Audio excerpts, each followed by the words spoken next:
sun. Who would have thought? You're right. No. So heliophysics, it's the study of the sun and its influence on everything. And it impacts all of our planets. And today, the solar corona is stealing the spotlight of the show. So Team Sun for me. I guess it really is the star of the show today. But you know what, Gina? I think I'm going to have to be a little bit biased too. Okay. So International Observe the Moon Night, which is NASA's annual celebration of all things moon, actually falls on my birthday this year. Okay. So I think I'm having a little bit of a lunar connection. All right, Team But Moon. for those watching, if you haven't joined the fun yet, you can vote for your Eclipse team on NASA's Solar System Facebook, X, and Instagram. We're going to be sharing those poll results throughout the show, so be sure to go vote for your team. Now, also during the broadcast,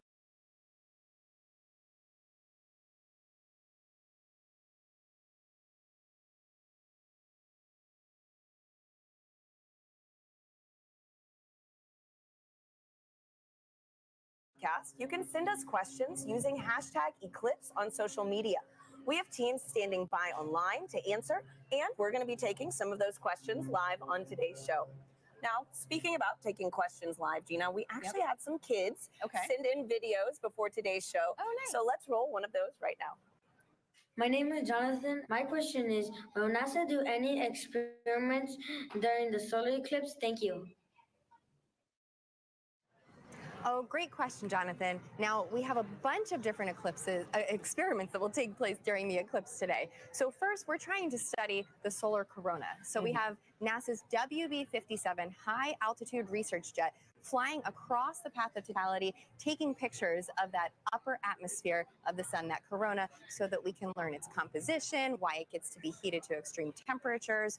But we also care about the eclipse's impact on Earth and the upper atmosphere. So we're launching 3 sounding rockets up into the atmosphere before, during, and after peak eclipse so that we can study how the atmosphere is changing as well. So, you know, we're studying it with a plane, we're studying it with rockets. Exactly. Any other way? You know, we have balloons, science balloons that are going up too, and we also have different ways that the public will be able to get involved in some of these experiments too. Thanks, Gina. And I actually have a great follow-up question to this. This is from Lisa on Facebook, who wants to know more about the sounding rockets. So they ask, why is NASA shooting rockets into the moon's shadow during today's events? Okay, let's talk more about the sounding rockets because they are a lot of fun. So the first sounding rocket will be 45 minutes before peak eclipse, the next one during that peak eclipse, and the final one after, 45 minutes after. And that's because we really want to understand the difference in density and temperature and these different factors in the upper atmosphere and really get a sense of how the atmosphere changes as the eclipse is coming and passes over. So we have all these rockets going up and it'll be a good day for that. Great, and hopefully we'll get to see a replay of that later on in today's show. That's right. Now, folks, it is really special for us to be back here in Kerrville, Texas, covering today's total solar eclipse. Just last October, an annular solar eclipse passed right through this town. Now, for a location to be at the crossroads of these two incredible celestial events is rare. Let's take a look at how the community has been preparing in the lead up to this big day. Kerrville is the eclipse capital of the state of Texas. It is known as being the capital of the Texas Hill Country. It's the epitome of Texas. Ranches, deer, beautiful streams like the Guadalupe here. Kerrville is very welcoming. It's a wonderful community. Tight-knit, small. It has about 25,000 people. Kerrville is blessed to be in that special square, the annular eclipse in 2023 and the total solar eclipse in 2024. We're talking about crossroads, you know, we get it twice. Two eclipses right here, right where I stand. It's statistically extraordinary. We get 2 in less than 6 months. Everybody's excited about it. City council, county commissioners, everybody's working diligently to be able to provide safe opportunity for the influx of people. This will be the biggest event in the history of the city, and that's why the city is preparing. We're preparing to make the event enjoyable for everybody who wants to see this tremendous natural phenomenon. I think that Kerrville has done an awesome job of preparing, way in advance. It's getting that message out to people to make sure that they're taken care of personally, but then there's the science part of it, letting them know what is an eclipse. And I'm just having a great time going out and talking to civic organizations and clubs and to talk about eclipses. So this will be my 4th and 5th solar eclipses. I've seen total eclipse in Nebraska. I drove 1,200 miles for a little over 2 minutes. and it was well worth it. And just couldn't believe the experience of the eclipse. I mean, it's still just, it literally gives me goosebumps every time I talk about it. It's a visceral, emotional experience that is just, you have to experience it to understand. I thought I knew what it would be like, but I gasped at the sheer wonder. It's going to be a, you're going to hear that intake of air and It was the most beautiful natural thing I've ever seen. So to have an eclipse basically in my backyard is just, it's indescribable.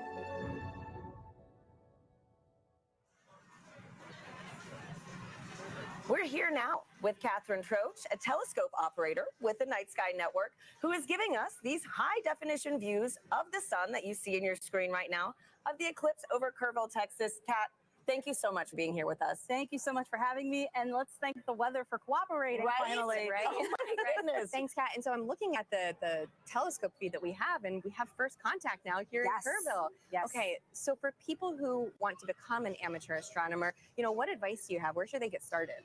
The easiest way to get started is to look up Night Sky Network. Night Sky Network has over 400 astronomy clubs in the United States. You would just use our search function to plug in your city and find the club that's closest to you. And if you don't have a club that's close to you, you can use our coordinator tips to start your own astronomy club. Wow, That is awesome. And you know what? For folks, if you want some more details on the Night Sky Network and other things on how to become an amateur astronomer, you can visit go.nasa.gov/Night Sky Network.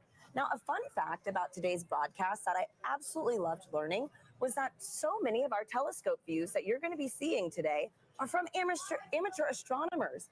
And so, Kat, again, on this topic of, sky gazing, I heard that those in the path of totality might be able to witness more than just a total solar eclipse today. Could you give us a sneak peek on what we could expect? Absolutely. So if we have clear skies in the path of totality, as it gets darker, you'll start to see two bright points of light. That would be Jupiter and Venus. And then as we get to totality, you'll be able to see the fainter planets, Saturn, Mercury, and Mars. And if you're lucky, you'll be able to catch Comet 12P. Oh, what a crazy, cosmic alignment today, So, man. Great. So for the amateur astronomers that actually want to view today's celestial event, what tips do you have for them? So, of course, you need to have solar protection. You need to have solar safe glasses. And you need to have solar filters for your telescopes, your binoculars, your cameras. But you can also use indirect viewing like a pinhole projector box, or you can use a disco ball. A disco ball? Yes. Wait, how does this work? Can you walk us through this? So as the sun hits the mirrors and it'll cast a little reflection onto the surface here, you'll see little crescent shapes as the eclipse progresses. That is incredible. We need to keep that disco ball. Oh, yeah. Right? No, seriously. So, Gina, didn't you say you could also use your hands That's at one right. point? You can take your fingers and weave them together to let the light project through so that you can see the projection of the eclipse on the ground. Absolutely. That's fantastic. So a lot of different ways to be able to view today's event. There's no one wrong way to do it, unless you're just using to do it. that. Yeah, just do it. Just make sure you do it safely. Yeah. And so, Kat, too, earlier you gave me a little reveal of your shirt. It is too perfect for today's show. Could you give our viewers a little taste? Sure, no problem. So if you know, you know. If you know, you know. Totality going on at the moment. Love it. Thank you so much for being here, Kat. Thank you again for having me. Absolutely. And so now coming up soon, we're going to get our first views of the total solar eclipse as it begins in Mexico, sweeping across North America. We have correspondents all along this path who are going to bring you live into the action as it happens. First up, let's check in with Joy Ung in Dallas, Texas. Thanks to Harry and Gina. So welcome to the Dallas Arboretum and Botanical Garden. I'm Joy Ung, and as you can see behind me, we have a lot of people eagerly waiting for the total solar eclipse. It's so amazing to hear so many people talk about the sun and the moon, and what makes this day even special is that the eclipse gives scientists a really unique chance to do science. So to tell me more, I'm here with NASA scientist, Dr. Ashley Greeley. Thank you so much for joining us. Hi, Joy. Thanks for having me. So firstly, how are you feeling about today? I'm feeling really excited. The skies are starting to clear out, and it looks like we might get a pretty good show. Fingers crossed. So earlier in the show, we learned that today's eclipse will look quite different from the 2017 eclipse. We're going to see more structures in the sun's outer atmosphere. So Ashley, can you tell me, why is that different? Why is the sun going to look different, and why is it changing? Sure. The sun goes through phases, which we call a solar cycle, that last roughly 11 years. And those are periods where the sun is less active and periods where the sun is more active. We're entering a time of solar maximum, which is really exciting because that means that the sun is more active. Its magnetic fields are more dynamic. We may see features here, such as streamers, which looks like little spiky wisps in the sun's atmosphere, which we call the corona, and then little prominences, which look like little peak arcs on the surface of the sun. Yeah, we're really excited to see this, and we hope that we'll see some really interesting features. There may be a little bit of asymmetry as well in the magnetic fields, and I don't know, I guess we'll have to find out in about an hour. So the sun is changing. So do those changes affect life on Earth at all? Sure, yes. The sun does affect life here on Earth. We have a term that we call space weather, which applies to the field of study of everything from the sun to the Earth and in between, and how that affects life here. We are fortunate that on Earth, we are protected from things coming from the sun by our magnetic fields, which shield us from those explosions that come from the surface of the sun that we talked about. And those can result in really fun occurrences, such as the aurora. There can be some negative side effects, but those are mostly limited to things that are outside our magnetic fields.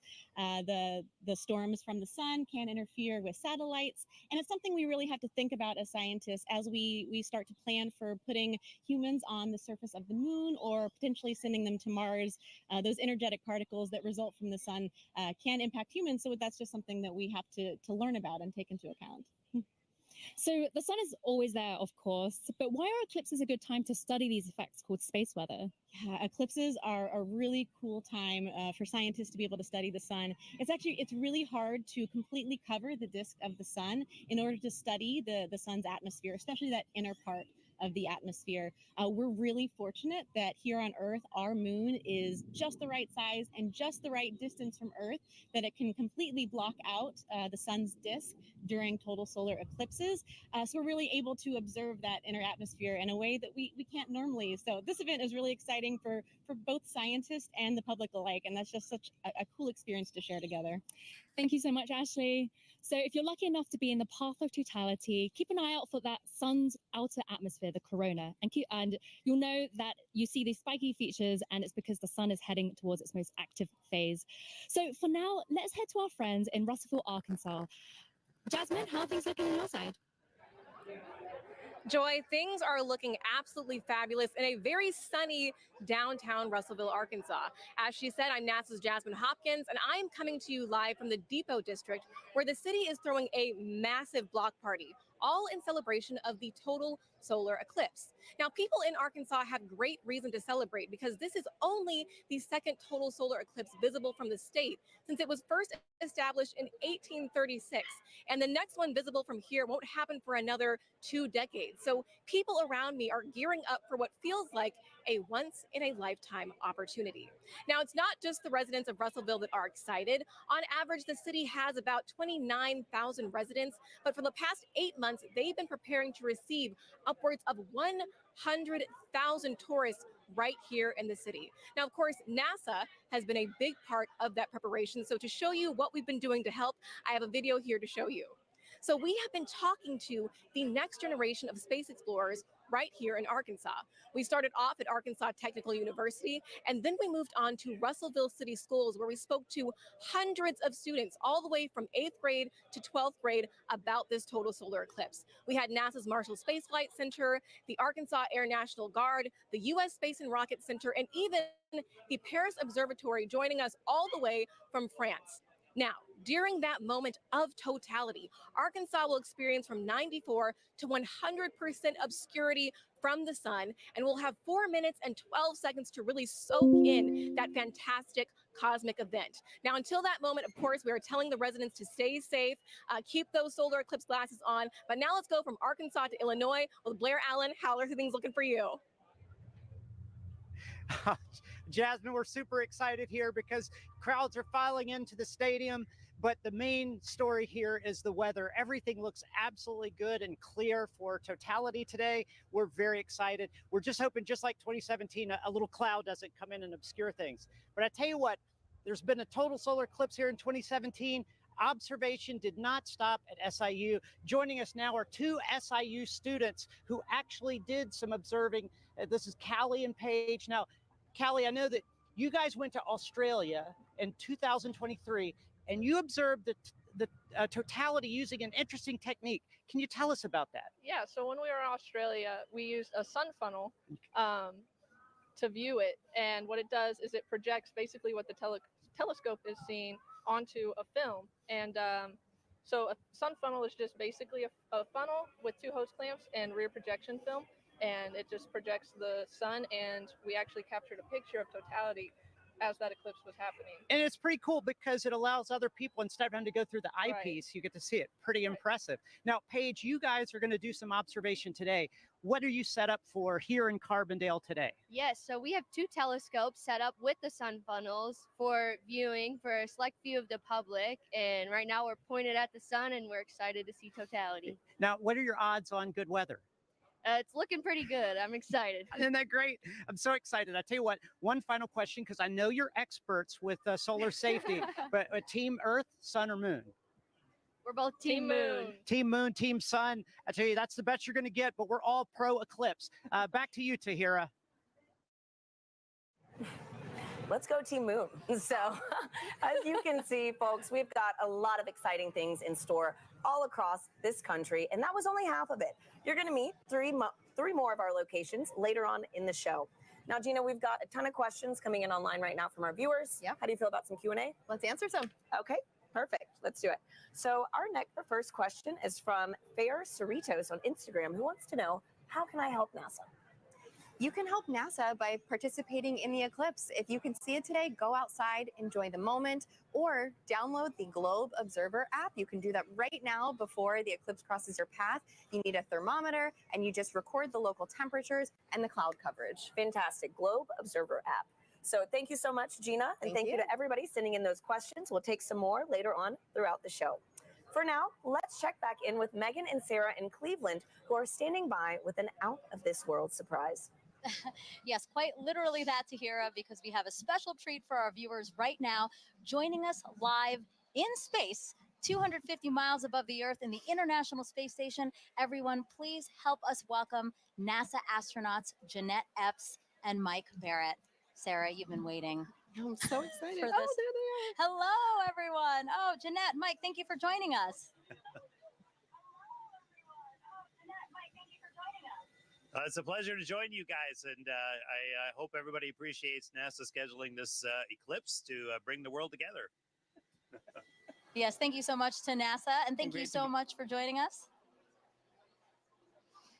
Now, you guys will have 3 opportunities to view the moon's shadow over North America, and that last pass will give you guys the best views. And we hope to also share those live views with everyone here on this broadcast around 3:30 p.m. Eastern Time. Now, Janette, I have 2 questions for you. Are you looking forward to being one of the few people seeing today's total solar eclipse from space? And 2, I know your crew member, Matt Dominic, will use a camera with a solar filter to photograph the sun being eclipsed by the moon. Will you also be taking photos of the celestial alignment?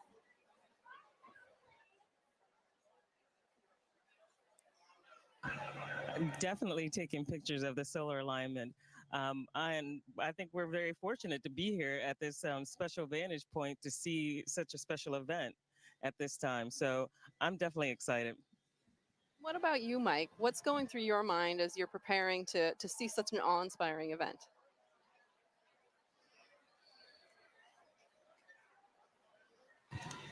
Well, admittedly, I'm a bit of an eclipse junkie. My first one was like when I was 19 with the homemade telescope in the desert, and a few since then. And actually, during the 2017 eclipse, I was on a chartered aircraft several hundred miles off the coast of Oregon, watching it. And I got a strange bucket list, and this is one of the things that's on it, to actually watch an eclipse shadow cross the Earth from space.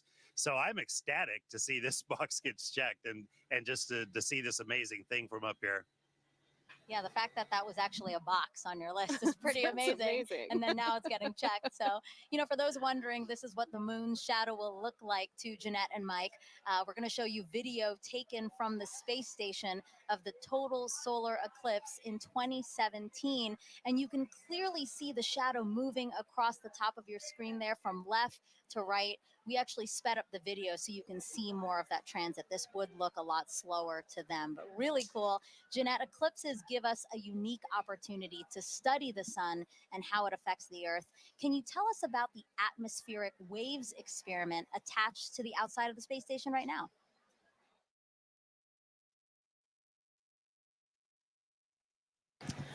Sure. We have an atmospheric wave experiment that's going on now, and what it looks at are these atmospheric gravity waves. And these waves transport energy and momentum up through the climate system.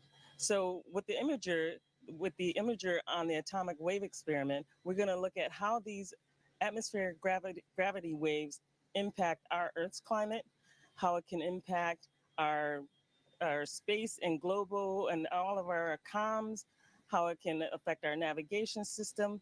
And so over the next 2 years, researchers will use an infrared imager to look at the global distribution of these waves as well as their characteristics.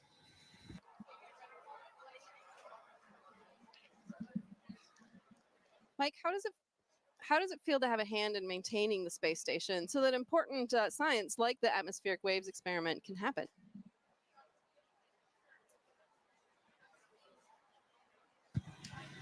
Well, of course, the main reason we're up here is actually to conduct that science. We maintain the station to keep this platform what it should be, what it was built to be, which is a vibrant laboratory, which covers so many different disciplines on the inside and the outside, like the gravity waves experiment.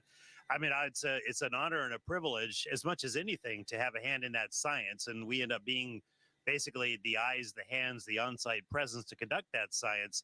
And we get to be the first to see results of just amazing things that are years in the making by a bunch of really smart, ambitious scientific teams on the ground. So that's really where the joy is. Maintaining the station is just like maintaining a research ship, something I actually quite like. So I feel very much at home in that role. It's still blowing my mind. I mean, we're here in Cleveland, Ohio, live. You guys are up in space in the International Space Station. I can't believe the opportunity that has been afforded to us, and I hope our viewers really enjoyed this time with you. And I hope you enjoy the show from up there.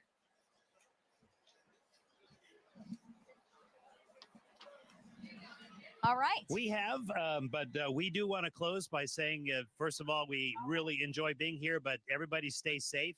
And use the simple means to protect your eyes as you look at the eclipse, as Janette and I are modeling here, which makes us blind as a bat on the inside, but solar protected on the outside. So we encourage everyone to do the same.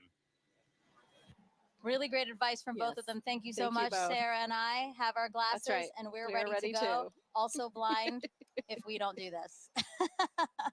All right, again, Janette, Mike, thank you so much. And we actually have some time to take questions from the audience. We have #Eclipse. That's how you can send questions to us.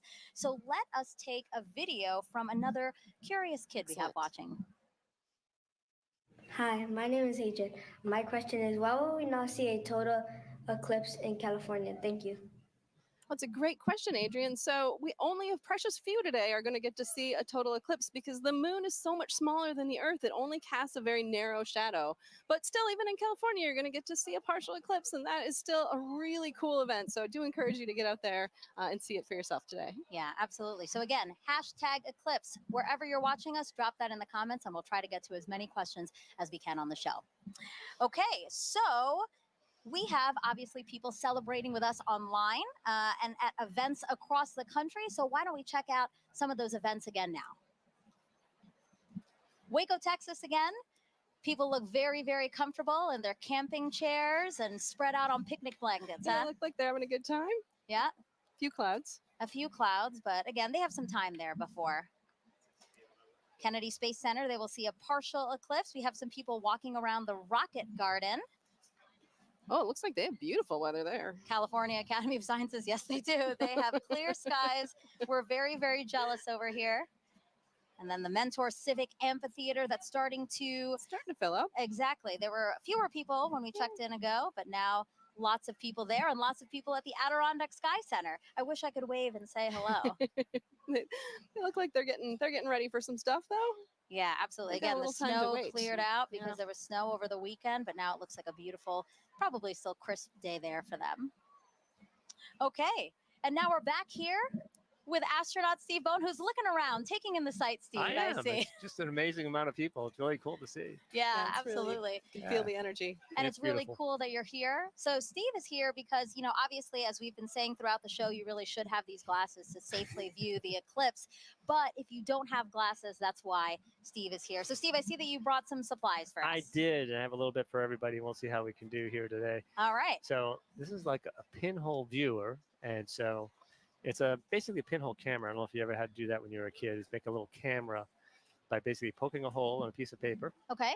and then using that to focus onto a screen. Okay. And so we all have pins here, I guess. Yes. So we have a paper plate, we You have have an Eclipse pin. index card, and we have pins. And I have my Crew 6 pin. Nice, nice. All right. So what do we do, Steve? Basically, all you have to do is poke a hole in the cardboard, Okay. and the sides of the hole will determine the focal length, the focal distance of your viewer.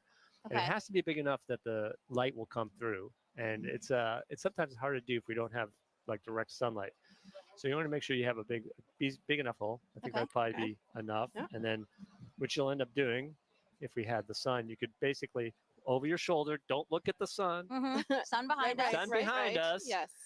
And so you hold this up, and you'll that. see, you can actually get, there it is. I can see. We do see it with the lights, the studio Yeah, lights. you only need a little bit, and then depending on how far in and out you move it, and the size of the hole, that gives you your focal length, Got it. just like a lens. And basically, like we're saying with the studio lights, if something were to pass over the studio lights, that same shadow essentially would be projected through Absolutely. the index card right now. That's how you safely watch it. That is a good, safe way to watch it. There's a lot of other ways to see it as well.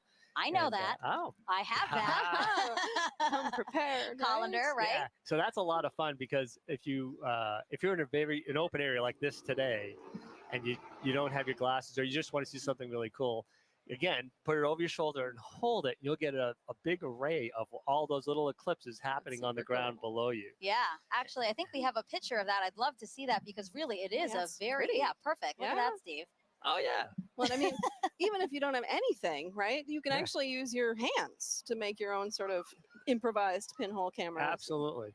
That's amazing. And I was explaining a little bit ago that in my own yard during the annular eclipse, when I was out working in the yard, and I said, hey, there's an annular eclipse going on. So I went under a tree, and I was looking at a tree, and then on my driveway, all these little eclipses, just Oh, that's hundreds of them. amazing. Yeah. And it's Beautiful. absolutely amazing pictures. Beautiful. Great. So I hope So- if people have trees near them, they can take a look at that. Steve, thank you so much You're for very being welcome. here. We really appreciate Have it. a great day.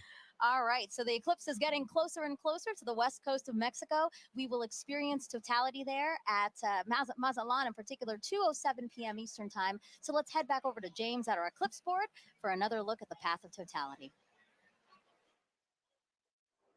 Yeah, thanks so much, Megan. A lot coming up very soon, and make sure you know exactly when to go outside to observe that totality if you're on our path, or even right now, if you're experiencing a partial eclipse. I've got in our Eclipse Explorer here, I can zoom out just a hair here to show you this. I've got our penumbra on, so this is all the places inside here already experiencing a partial eclipse. You've been seeing some great feeds from our camera in Mazatlan, Mexico.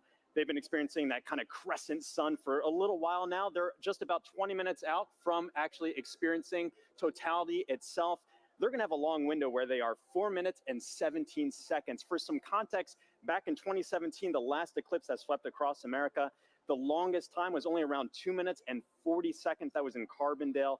This time around, some very long times, just a little bit northwest of Torreon, Mexico. They're going to get upwards of 4.5 minutes. A lot of time to really observe it, but just make sure that you know when to be outside. And as always, access that tool at go.nasa.gov/Eclipse Explorer. This is going to keep moving on. You see this little thing. I have this actually running in real time. This is our shadow of totality. This is going to continue to move further and further to the northeast and actually make landfall in just a few moments in Mazatlan, Mexico. As you've seen all throughout the broadcast, we've got correspondents all up and down the U.S., all the way up to Maine, covering this live. Very excited to continue tracking this. Make sure you know what's going on here. But for now, back to you, Megan. All right. Thank you, James. So now let's introduce you to more of our correspondents along the path, starting first with NASA's Lauren Ward, standing by to show us what's happening in Indianapolis, Indiana. That's right. Thanks, Megan. We are at the Indianapolis Motor Speedway in Indianapolis, Indiana. It is a gorgeous day. Behind me, I have over 50,000 people here to spectate today. Today, we are waiting for a spectacle that is of a celestial kind.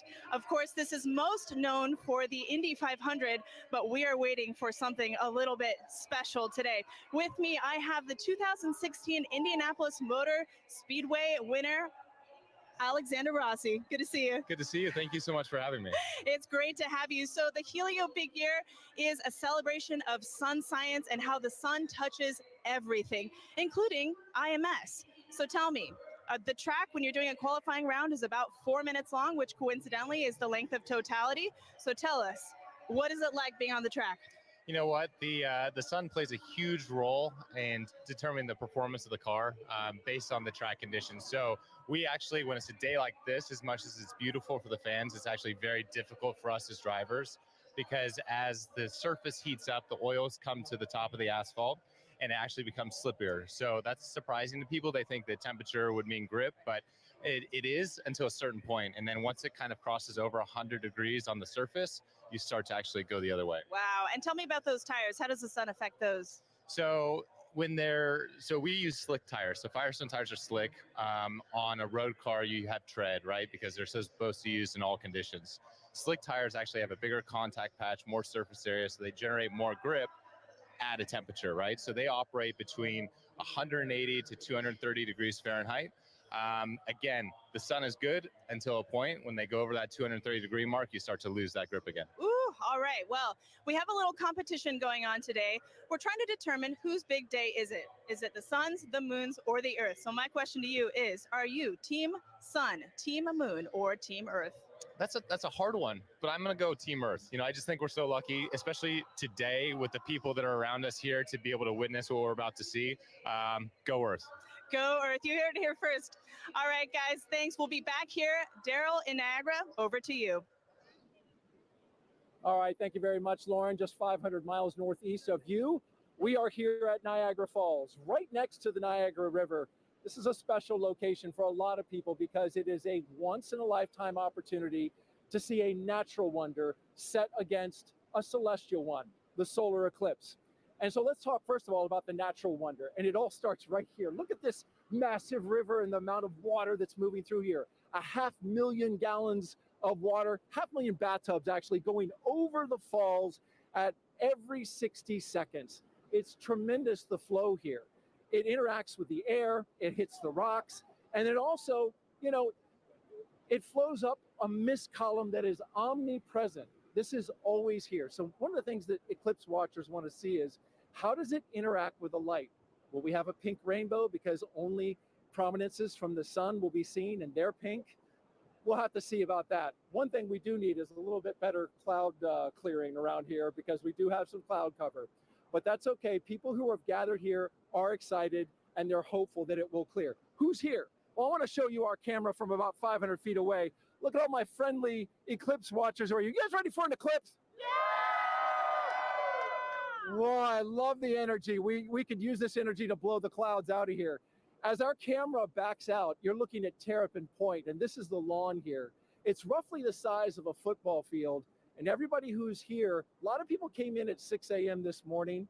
They currently cut off the park from anybody from coming further into Goat Island here. So this is the max capacity that we're at right now. It's that popular. Over to the other side, our friends from Canada, look across the river gorge, about 1,000 feet away.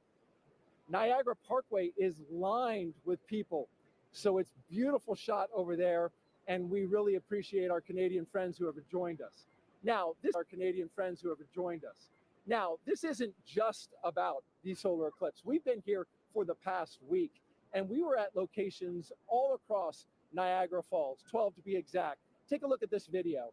Crowds of people packed the Niagara State Park Welcome Center where Commander Munikin Campos, the mannequin who flew around the moon during the Artemis 1 test flight in 2022, was on display. Our partners at the Canadian Space Agency sent kids virtually to space all week long. And NASA experts from the Kennedy Space Center gave presentations and talks at places like the Niagara Aerospace Museum and libraries across the area. The outreach was a huge success with thousands of people participating in the events and passing through our exhibits. We just want to thank everyone who came out to see us at all our locations, and we hope you left a little inspired about space exploration and a little wiser about all NASA's missions. Okay, coming up, we've got a very special guest for you who's going to share the eclipse with us, CSA astronaut Jeremy Hansen. He's going around the star today, the moon. Not the star, the sun, the moon, the star of the show, I should say. He's going to be here. He's interacting with the public. We're going to get his thoughts on totality along with everybody else who is here. And we're pumped and excited. Right, everybody? We ready for the eclipse? You can hear the excitement. All right, now I'm going to send it 800 miles to the northeast to my colleague, Angelique Herring, who is in Holton, Maine, where I hear you have some pretty good weather. Hello, Daryl, and welcome everybody to Maine. That's right, we do have some great weather. We are here in Maine, and actually we're about 3 miles away from the Canadian border and also about the last stop on I-95 North. So we're the northmost spot for today's eclipse broadcast, at least in the United States. And so hello from way up north. Now, just like Daryl said, we do have some excellent weather here in Maine today. We've been here for a couple of days, and it's actually been pretty wintry right up until about yesterday. We had snow, it was pretty cold, but you know what? Today, the sun is out, the skies are blue, and it's looking like perfect conditions for an eclipse, or as the Mainers would say, wicked good weather. Now, we're actually standing here in Market Square in Maine, and we are outside of the Temple Theater, where it has actually been in operation since 1919. Over the last 150 years of its operation, it's seen everything from silent films to burlesque shows, and today it's got a more celestial show with the eclipse. Now, the last eclipse to come through Maine was actually in 1963, and that eclipse is only visible for about a minute. In contrast, today's eclipse will be visible for at least just about 3 minutes or so. So everyone here is going to have a lot of time to take in the celestial show, really soak in the event. And the next eclipse won't be coming through Maine until 2079. So it makes a lot of sense that we've got a lot of people here really excited to see this once in a generation opportunity and event. We're all excited. I know everybody here is excited. So we'll be here waiting for the moment that we've all been waiting for, the eclipse. With that, back over to you, Megan. Hey, thank you, everyone. It was really cool to see everyone along the path of totality. You can tell we're covering a large swath of land because everybody's in different kind of attire. You know, you have short sleeve shirts somewhere, and then you have like Daryl, who it looks very, very cold, and he does have some cloud cover. So I hope that it does kind of clear out for him. I feel like we've covered all of those levels of weather over the last day and a half. That's true here in Cleveland. So, but it's looking nice now, so that's great. And actually, if you were watching our screen here, we just had a view of the eclipse in Mazatlan, Mexico. In about 10 minutes, that's when we'll start seeing totality in that area. And in that time, the U.S.'s top doctor is encouraging everyone to try and watch the celestial event for our physical and mental well-being. Hi, everyone. I'm U.S. Surgeon General Dr. Vivek Murthy. I'm thrilled to be joining you today as you gather to experience a truly awe-inspiring event, the last chance that we'll have to see a total solar eclipse in the contiguous United States for the next 20 years. The sun is a universal source of light and life. It contributes to our physical, mental, and emotional well-being, and it unites all of us.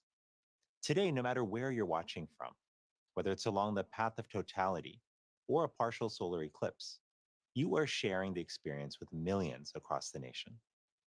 And moments of connectedness like this truly matter. Last year, I issued a Surgeon General's advisory warning about the public health crisis posed by loneliness and isolation. I shared that our connection with one another is a powerful force that can help protect against the damaging physical and mental health impacts of loneliness. What better reason is there to come together with friends and loved ones than to share a once-in-a-generation experience like the solar eclipse? This is an experience that will stay with you, precisely because of the awe that it inspires. Awe allows us to step outside of ourselves, giving us fresh perspective and opening us up to connections. So grab your eclipse glasses and let's enjoy this moment together. Some great advice. Thank you so much. All right, we have time for other hashtag Eclipse questions. Sarah, are you ready? I am absolutely ready. All right, let's take a look at this video from a familiar face. Hey everyone, I'm Scarlett Johansson, and I play a NASA Public Affairs Director in the new film Fly Me to the Moon. I hope everyone is safely enjoying today's eclipse. I actually have a question about the moon for NASA. So during a total solar eclipse, I've heard that craters and features on the moon play a role in what viewers see on Earth when the moon blocks the sun. So why is that? Question, Scarlett. So yeah, as we, the moon isn't a smooth marble. It actually has big, high mountains and valleys, these craters. And as we approach totality, sometimes you'll hear people talk about Bailey's beads, and these are the last few moments of sun creeping through those deep valleys. Yeah. Just before we hit totality. Yeah. Absolutely. Thank you so much. It's so great to have you here to answer some of these questions, and we plan to take more. If you send them in, hashtag Eclipse again. Okay, if you're just joining us, I'm NASA's Megan Cruz, and this is NASA lunar scientist Sarah Noble. And as you can see, you are watching the official NASA broadcast for today's total solar eclipse. And we are in the heart of downtown Cleveland, where NASA is celebrating this celestial alignment. Take a look at our shot from the air. That is how many people who are just here at the Great Lakes Science Center alone. So many more spread out throughout Cleveland, because again, the last time this city had a total solar eclipse was 1806. But again, just down the road, we have the only NASA center in the path of totality.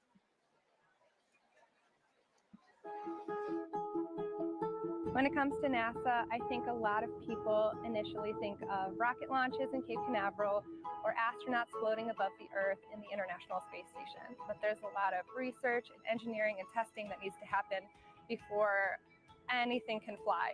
And we have those capabilities: supersonic wind tunnels, microgravity drop towers, vacuum chambers, and a research aircraft hangar. And that's why people from all over the world come to NASA's Glenn Research Center right here in Cleveland, Ohio. What we work on, power, propulsion, communications, you need it for anything that flies. We like to say the road to the moon goes through Ohio, and that's because our test facilities are crucial to advancing the Artemis program. Part of our vision for going back to the moon and establishing a sustainable presence is having a lunar gateway. A lunar space station can fly successfully around the moon and sustain astronauts there. And we are leading the program that's developing the power and propulsion element. NASA's Neil Armstrong Test Facility in Sandusky, Ohio. It's the only place in the world where you can test a full-size spacecraft for all the extreme conditions of launch and spaceflight. Right now, we have the Orion spacecraft. This is a spacecraft that actually went around the moon, but we're using it as a test article now to make sure that in the launch environment, that spacecraft is safe. When it comes to aviation, every U.S. plane has NASA Glenn technology on board, which makes your flight cleaner, safer, and quieter. And looking at solutions like electric and hybrid electric propulsion systems that will reduce or give us different ways of converting energy that are cleaner. Our center partners with a lot of community organizations to share NASA's discoveries or just get kids excited about science, engineering, technology, and math. I really enjoyed the VR experience. It was really cool to be able to sit like I was an actual pilot flying. I feel like I could potentially look into considering aerospace. We've also made it our mission to prepare Cleveland for the April 8th total solar eclipse. We demonstrated different types of hands-on activities for educators to share with their students, as well as the science behind a total solar eclipse. My favorite thing about Glenn is our people. Not only are they crazy smart, but they are genuinely good people. And we are literally part of almost everything NASA does. And so what's really great about being here is you're in the heart of it all. And joining us live is now NASA Administrator Bill Nelson. So great to have you here for this celestial event. Thumbs up. Thumbs up from the administrator. Now, Administrator, why are solar eclipses so unique, such a unique opportunity to study our sun? Because you have the alignment of three celestial bodies, and unique things happen when that occurs. And it has a profound effect here on Earth. Just think about it. The middle of the day, all of a sudden, it gets totally dark. And us earthlings are not accustomed to that, and nor are the other little earthlings. Right. All the animals. But it's also an opportunity for us to study much more one of those celestial bodies, and that's our star, our sun, and our star in our solar system. And we can find out more about that gaseous explosion that's coming out from the core of the sun when we can see it better. And we can see it better because we're not looking at the bright ball. You're suddenly looking at that corona, that mass of gases that are coming out from the edge of the sun. Right. And you don't have to be a scientist, right, to study this event, right? How do we get help from people across the country to help us study these things? Well, by asking them. Make a note of anything that you observe and then share that with us. All right, an administrator, we have to take precautions when viewing a solar eclipse. Remind everyone what we should be doing today. Okay, you've got some glasses. That's right. That's right. The glasses are all ready. Absolutely essential.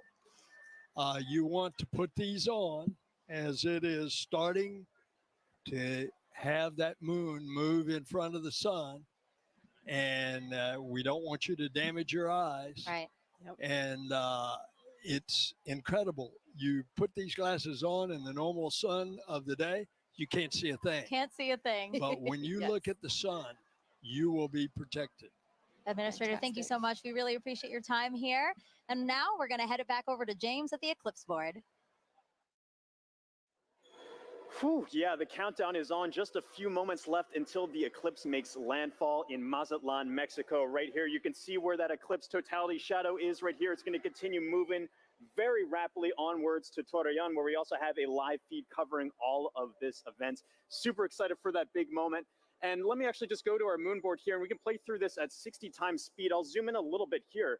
And Scarlett Johansson had a question a bit earlier about the kind of rippling effect that we see of the eclipse shadow. When you first see this right here, at first glance, you might think it's low resolution or we're lacking some kind of information here. The inverse is actually true. This is actually incredibly high resolution, this shadow projection that we have, because of data that we've been gathering at our moon for more than 10 years, thanks to an orbiter called the Lunar Reconnaissance Orbiter. It's been mapping our nearest neighbor in incredible resolution, just really getting every single bit of valley or crater or mountain. All of those little imperfections on the moon are contributing to that shadow that we see rippling across the country. You're not going to be able to see that from the ground, but looking from space, you see that really cool effect of kind of the rippling there here. So let's just preview some things to come here. Mazatlan, they have that last little crescent sliver of sun. For now, if you're in that area, make sure you keep your glasses on until that sun is completely blocked out by the moon. That's going to be in just a few moments. You're going to have a long duration there, 4 minutes and 17 seconds. That sounds like a lot of time, but it's going to move like that. So make sure you are ready on the pulse. Again, for all of our locations up on this path of totality here too, make sure you set a timer on your watch or a phone or something to remind yourself to look outside and experience this. You don't want to miss this. If you do miss it, you got a long time to wait for the next big one across America. That's going to be in 2045. So make sure you're watching and watching safely here. You just saw some footage from Kerrville and Cleveland as well. It's a little bit cloudy in some places, really hoping that that clears out in time for us to have that beautiful view. But in just a few moments right here, this eclipse is going to be coming up in Mazatlan, Mexico. So for now, this is going to be really exciting. The countdown is on. So for Mazatlan, this is the last little bit here. Again, I'm always keeping an eye on that weather. And also one little note about our tool here too. If you wanted to see, this little icon kind of previews what the expected eclipse is going to look like at that given time. All these little googly eye features are clickable, hyperlinkable. You can kind of click on that. It'll snap you right to that exact time to get an idea for what it's going to look like in your neck of the woods. But for now, the big moment's coming up. Back to you, Megan. Let's check it out. All right, thank you, James. And as you can see, wow, we just have a tiny little faint sliver left of the sun in Mazatlan, Mexico. We are expecting totality in 1 minute and 35 seconds. Joining us now to walk us through this, Kelly Korrick, an astrophysicist with NASA's Heliophysics Division. Kelly, tell us about the science NASA is about to conduct right now in Mazatlan? So science that they're going to conduct is about the WB-57. So we're going to fly some planes over and make sure that we can actually see that solar corona, that that hot atmosphere that's around the sun that we're about to get once we reach totality. Yeah, and it looks like it's almost there. Yes, it's almost there. You know, we have a view right now of inside the cockpit of one of the WB-57s, or at least we're efforting one, because as you said, this is going to be a huge part of what we do in Mazatlan. Definitely, yeah. It's the there it is. Oh, Kelly, there it is. Oh, look at that view. So we're looking out. That's great. We're looking out, and it looks like we might be able to. We're seeing a lot of clouds, but hopefully a shadow as well as we're coming in to totality there. And so yeah, so these WB-57s are carrying 3 different instruments or 3 different experiments: 2 to look at the sun and 1 to look at our atmosphere, because our atmosphere actually responds to the eclipse, and we're trying to figure out how that ionosphere, that layer of the atmosphere, actually responds to it. And you said it does look like there's already a shadow over land. You know, we also have a shot, and we'd like to pull that up now, a shot of the coast and the fact that it's already going on over. And you know what's really cool about all of this is we do have eyes all over this thing because we are collecting so much data. Yeah, definitely. I mean, we have the stuff here. We also have rockets on the other side of the country being launched to again study that. Oh, look at that. There's the diamond ring. That's right. We're not there, but I feel the energy just watching it. Yeah, so this is because of the craters and the peaks and valleys of the moon, we're seeing the last bits that are just getting through, and now we're getting to totality. This is great. So you're starting to see those pink fingers out there kind of sticking out. Wow. So again, totality here in Mazatlan, Mexico, the first community in North America to experience the moon completely eclipsing the sun. And if you are in Mazatlan right now, it is now safe to remove your eclipse glasses for the next 4 minutes. And you mentioned some of those pink filaments that we're seeing, right? Can you talk us a little bit through that, Kelly? Yeah. So those pink filaments, because they're helium rich, that's why they're appearing pink, and they're hanging out there. Those could be the start of space weather. So there are lots of tons of material, billions of tons of material that could possibly be one of those explosions for space weather. The reasons why we really study the sun and try to understand how to live with the sun. Well, can you explain why space weather is important to us here on Earth? Definitely. So it's not just satellites that are interested in space weather. It's also our power grids, because of those energetic particles coming from those big explosions that can happen in the sun. That could damage our power grids. It could also do things like interfere with GPS signals. And I know we all use our phones to navigate everywhere. So if we didn't have that, that would be a big problem. So we're looking to understand it better so we can all mitigate all those things. Some of the movement we're seeing here is just our telescope operator adjusting, because again, they needed to make some changes for before totality. Now they're viewing it a different way, and then after totality we might see some shakes there as well. But I really just cannot believe how crisp it is. As we said, it's not a marble, but I mean, just the view of it is so crisp with these little again, those filaments are just amazing that we can see that to such accuracy, you know? Right, definitely. And also the white fuzz. I mean, you're seeing something that's 1,000,000 degrees just hanging out all around the sun. And 3 billion Earths can fit inside of there. So there's a lot of atmosphere there, all around there, just hanging out, being very warm. And so one of our mysteries is, and one of the B-57s are addressing. There you go, WB-57, our pilot. Yeah. He's flying. So basically, Kelly, he is going to fly and try to chase down the shadow for as long as possible, keep up with it as long as possible. Exactly. The shadow is much faster than the plane. However, they can chase it for a while and get an extra 2 minutes. So on the ground, we can only get 4.5 minutes, and they're going to get 6.5 for that plane. I love that they're waving to us. Oh, there you go. And now we're flipped. Now we're seeing the front. So again, they are in night. I mean, it looks very dark with only some light in the horizon. Yeah. Right. Yeah. And that's what we'll expect wherever we see totality is the night sky is very dark. You might even see some planets or stars. And then you'll see like twilight all around at 360 degrees. What an amazing vantage point as well. My gosh.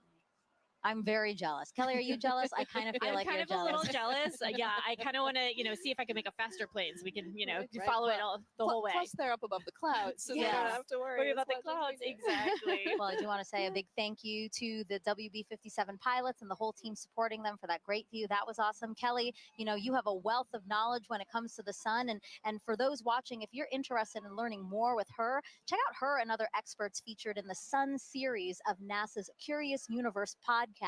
And that QR code will pop up on the screen, and that'll take you straight to the episodes. Again, look at that double box we got there. We're showing you amazing views during this broadcast. A big thank you, actually, to the Solar System Exploration Research Virtual Institute, or SERVI, for providing the telescope views from Mazatlan. Yeah, the survey team down there, the survey team is based out of Ames, but it is a collection of teams across the country and across the world that are sort of studying the intersection of science and exploration, helping us get ready for our next trip with humans to the moon. Yeah, that's amazing. Okay, totality is actually about to end in Mazatlan. Let's keep watching our screen right now for, again, what are we watching for, Kelly? We're watching for the diamond ring effect. So that's when the first bright light, we're starting to see it on the side there. So you're going to put your glasses on right now to protect those beautiful eyes, because now we're going back to the partial phase. Whoa, that's amazing. Wow. Kelly, that's a filter, by the way, everyone. That's why we're seeing that. But when you said put on your glasses, I'm so trained now to do it that I almost did it here in Cleveland. No, we're fine in Cleveland. We're still in Mazatlan. Again, what we're seeing is because we needed to adjust the filter now that, again, it's basically like putting on our glasses. The way that you said people on the ground need to put on our glasses, our telescope operators need to protect their own eyes as well as their equipment. Exactly. Well, thank you so much, Kelly. I really appreciate your time here with us. It was so fun to learn about the science and actually see the first eclipse come for North America here. So thank you so much. Thank you. All right. As you can see, there's a lot to learn about our sun and eclipses. So to explain it all in a really fun way for kids, NASA developed a clever game called Snap It.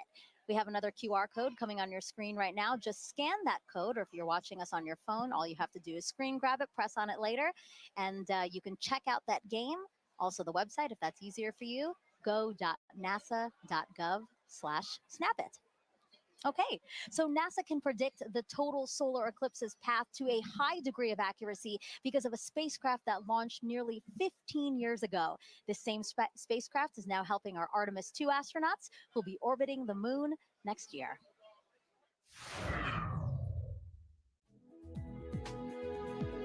NASA's next step in establishing a long-term presence on the moon is sending 4 astronauts to fly around it with the Artemis 2 mission.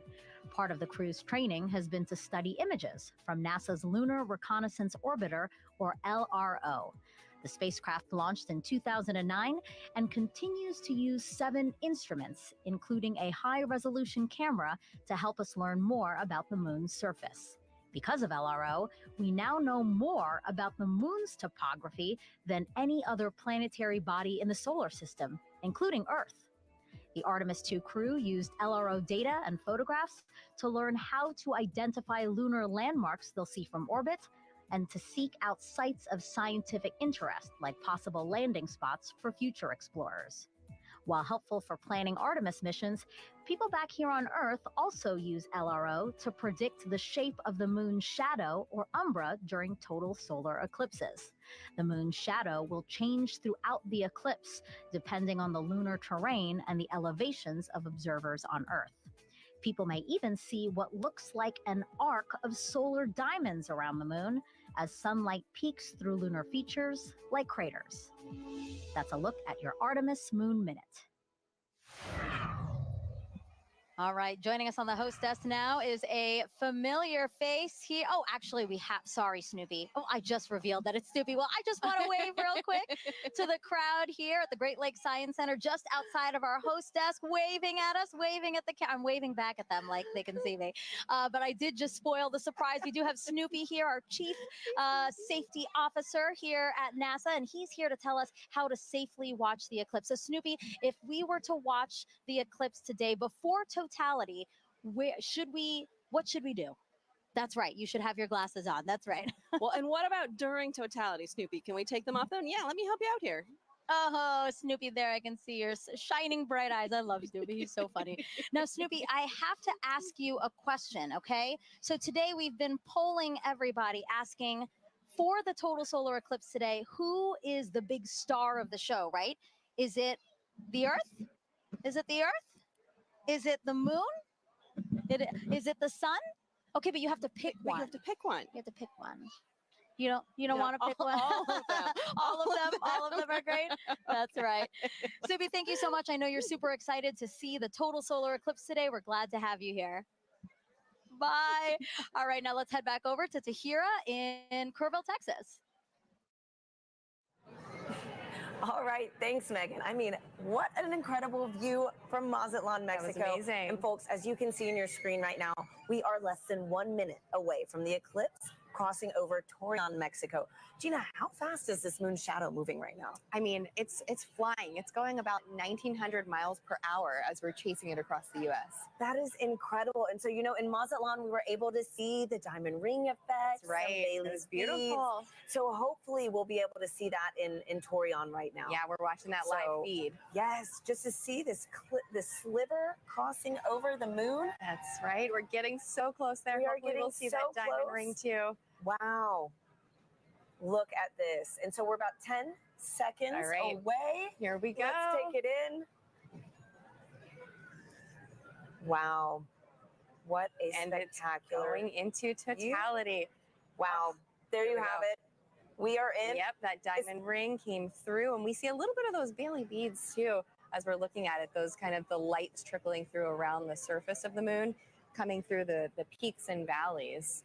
So what are we viewing on the left-hand side? This almost pink color effect. Right. And so as we just heard from the last totality, you know, these pink fingers are popping out a little bit.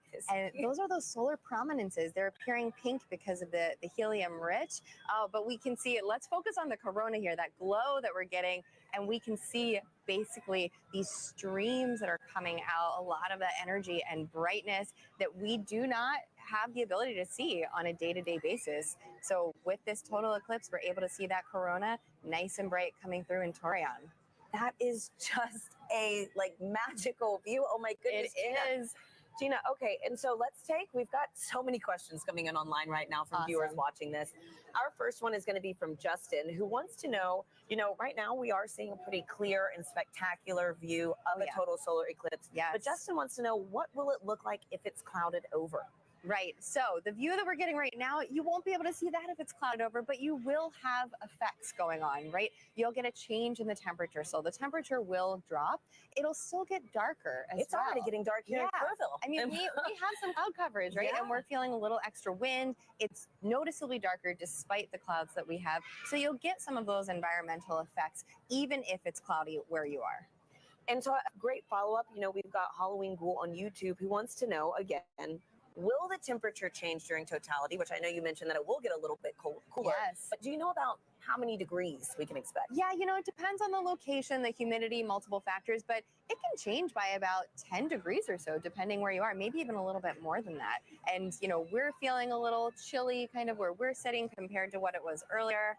And I mean, I'm just staring at this view of totality that we have in Torreon.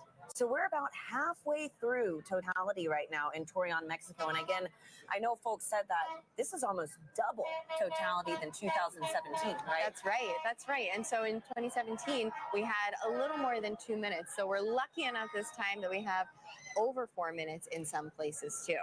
This is so beautiful. And so our next question from Sibel on Instagram wants to know, why is the sun more active right now?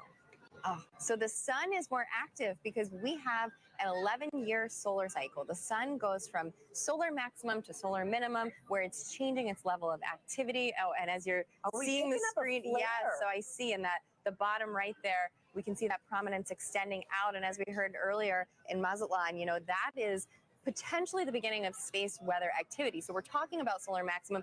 If there's a time to see any of that space weather activity during the total solar eclipse, this is the time to do it. So let's watch that as we go through totality in our other locations too, and maybe we'll be lucky to see some of these features change for us. That is so beautiful. It is.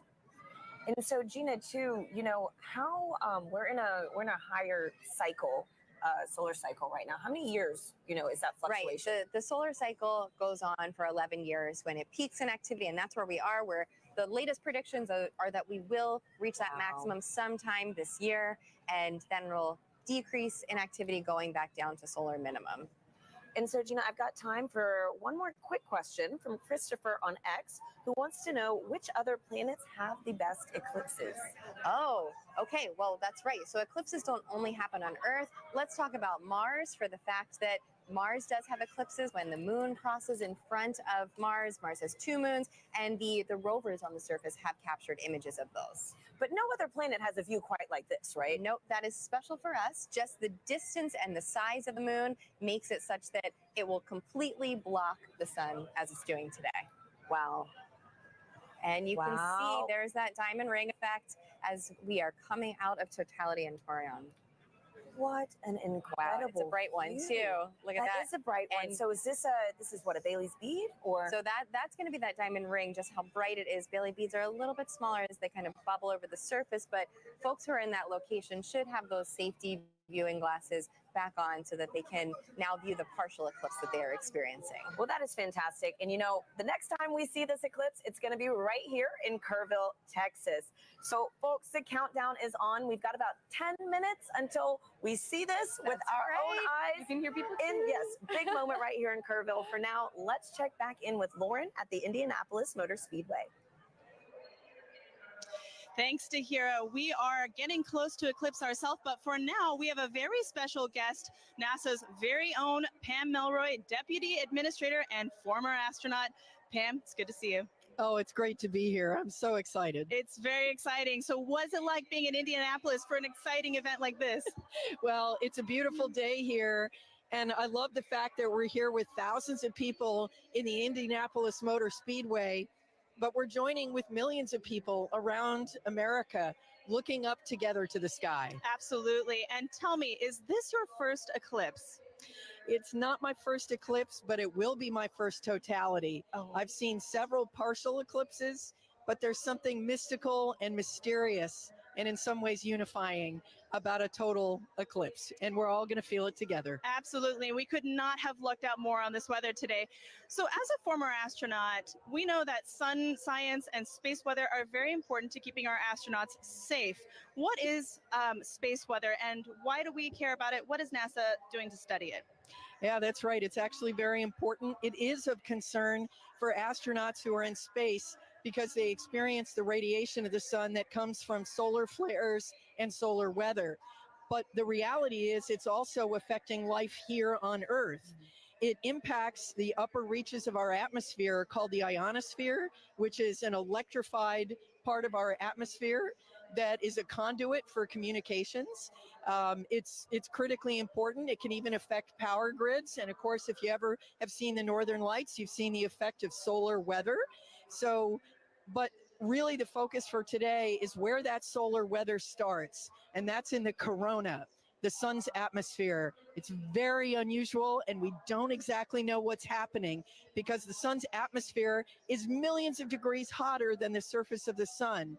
So we are hoping to learn today more about how that happens and why that happens so that we can better predict those solar flares and those things that impact us here on Earth. Yeah, that's all extremely important and something that we're learning a lot today too. Pam, thank you very much for joining us today. Thank you. As we've learned, solar eclipses are very important to learn for many, many reasons. We have radio telescope operators who are studying the eclipse today for this very reason. Let's take a look at that work. When the moon blocks the sun during a solar eclipse, there is a noticeable impact on Earth's upper atmosphere, known as the ionosphere. These changes can affect radio communications, including amateur radio, also known as ham radio. Ham radio is a way you can talk to people all around the world. You set up a radio and antenna. You talk into the radio sends a signal up to the antenna sends a signal up to the sky. It bounces off of the electrified layer of the sky back down to Earth where you can talk to the person on the other side. During the 2024 total solar eclipse, The Ham-Sci Citizen Science Project is inviting ham radio operators to transmit radio signals. The goal is to have people make as many radio contacts as they can with operators in different locations during the celestial event. By recording how strong their radio signals are and how far they go, ham radio operators and scientists can learn about how the ionosphere changes during solar eclipses. Sometimes you can talk around the world and sometimes you can't. And that's all based on what the ionosphere is doing, what the sun is doing. When it works and you are able to talk to these faraway places, I find that really magical. To learn how you can participate, follow Do NASA Science on X and Facebook.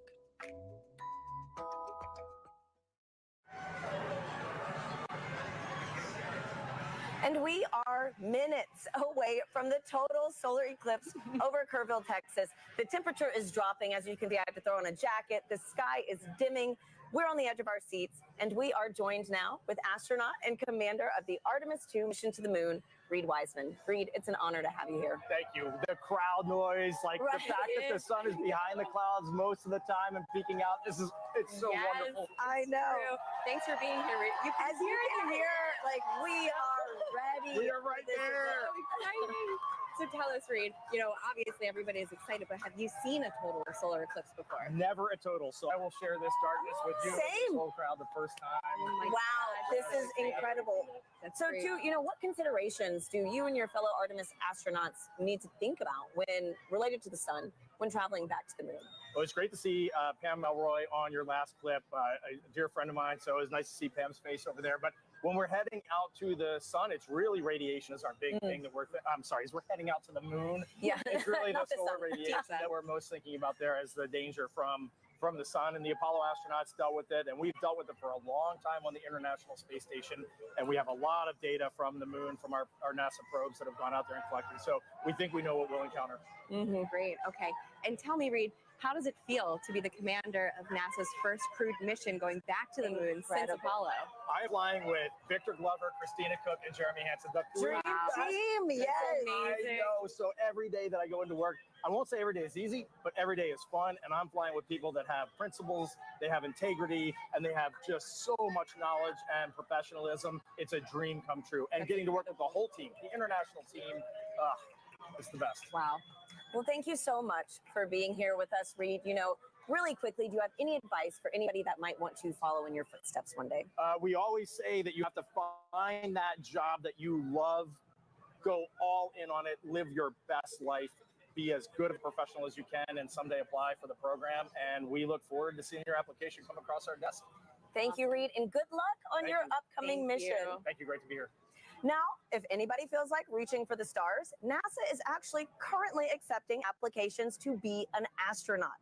You could one day travel to the moon and eventually to Mars. From teachers to scientists to even those in our armed forces, we are looking for a diverse group to take humanity farther into the cosmos. You can apply now through April 16th by visiting go.nasa.gov/astro2024. Now, timing is everything when it comes to pulling off successful science during an event like today. Let's hear from a very special guest who also knows a thing or two about perfect alignments.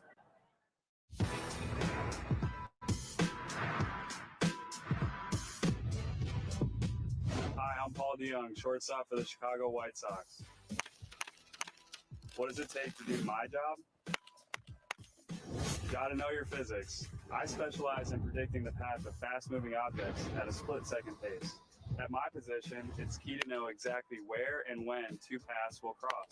Just like NASA needs to know when the Earth, Moon, and Sun will align to predict the solar eclipse.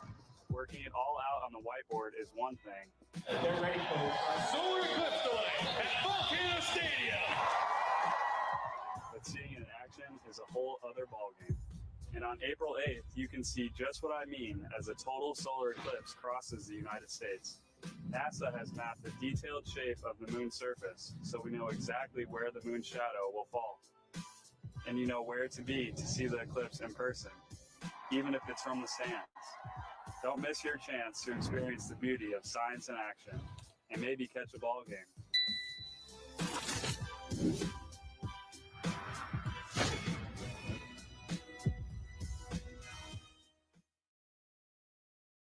actually can't see it. We are 2 minutes, under 2 minutes actually, away from totality here in Kerrville, Texas, which will mark the start of our eclipse coverage across America. Now, folks, we have a little bit of cloud coverage right now in Kerrville, so we are showing the Dallas feed. But again, we're holding out hope. Gina and I are thrilled to be here with Dr. Nicola Fox, who is the Associate Administrator of NASA's Science Mission Directorate. Nikki, thank you for being here. Oh, I wouldn't be anywhere else. Thanks for being here, Nikki. So tell us how the science conducted today will really impact the future of exploration at NASA Science. Oh, wow, there's so much that we're going to be doing today. We're going to be studying the sun. We're going to be studying the Earth's atmosphere and how that changes. You can see it getting dark here. And, you know, we've got these little magnetometers. They're going to be all across. We have 30 of them all the way across. I'm going to hold it up. Very nice. Love Magnetometers, and we're gonna be having these all the way across the path of totality. And it sounds like we should go. We should get out. Oh my goodness! Let's go! Oh my goodness! Less than a minute. Oh my goodness! Wow. Okay. All right. Glasses on, Nikki. Yes. Yeah. Glasses on, but we're about to get. Yeah. There's some cloud there's coverage. some cloud coverage. It's trying to peek out. It is trying. It is trying. It is trying. It is getting dark here. The wind's picked up. You could actually see the birds started flying in a very weird pattern a minute ago. Good point. Come on, clouds. Everyone's wow. screaming. Yes. You know, I might have to switch to Team Sun. Come on. Oh my goodness. We're there. We're nearly there. Okay. Here we go. Wow, the crowd is counting down. Yes.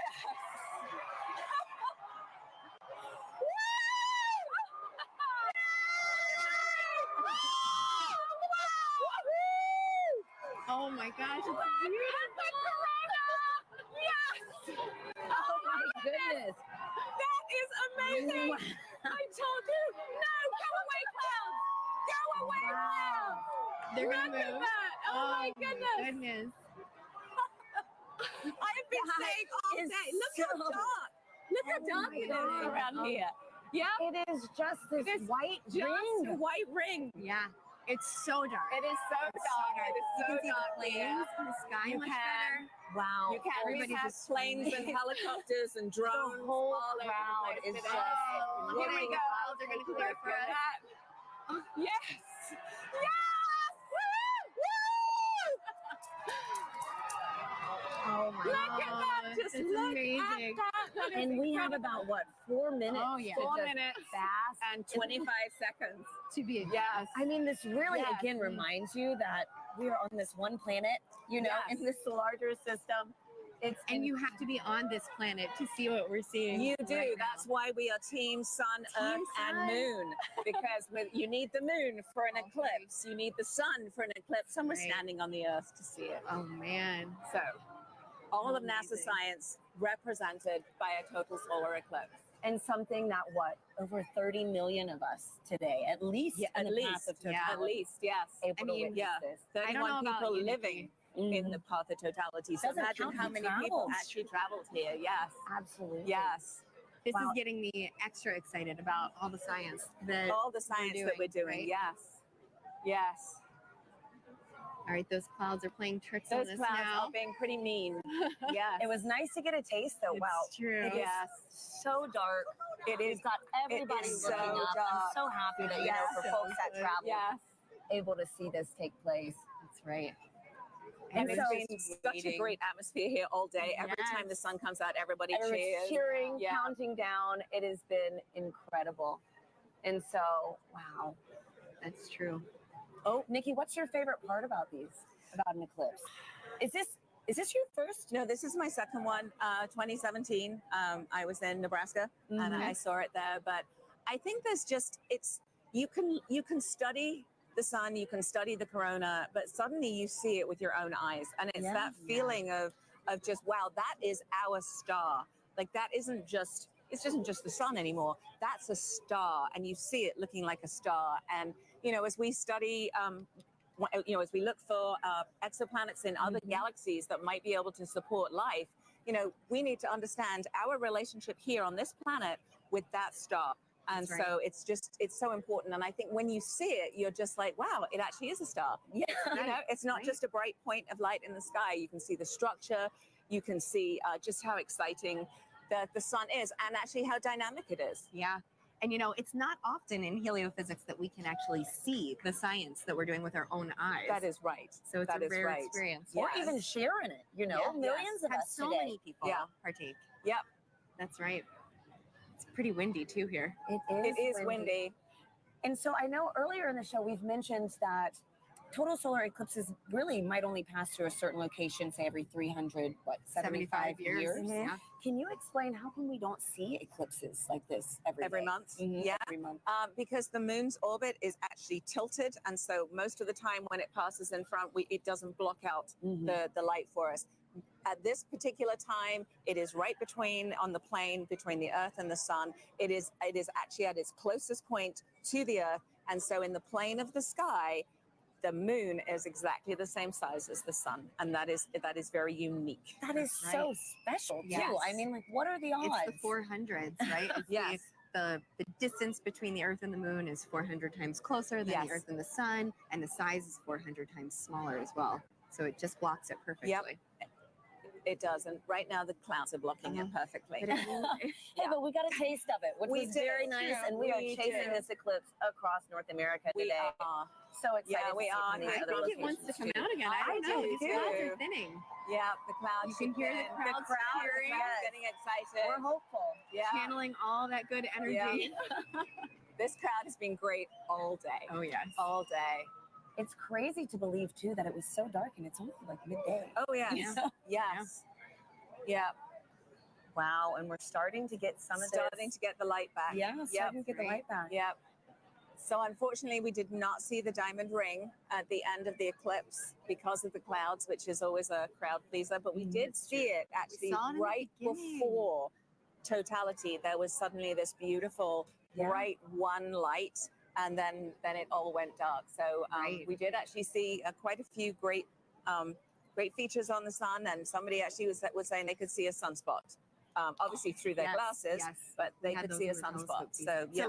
Can you clarify what the sunspots are for our viewers? Yes, absolutely. So if you were looking through your glasses, you might have seen a couple of dark spots on the sun. They are actually very intense places. There's very, very intense magnetic field there. They're very active, and that is what can cause space weather. So every now and again, those active regions can sort of explode and then send billions of tons of solar material towards our planet. Wow. Well, this was fantastic. Thank you so much, Thank Nikki. you, This was Nikki. incredible to experience this with you. Let's follow this eclipse right up that path. Next up is Dallas. We have Joy and Michael standing by for their big moment in the sun. Yeah, you can feel the temperature change. The wind has completely quieted down. Yep. So the energy here is amazing.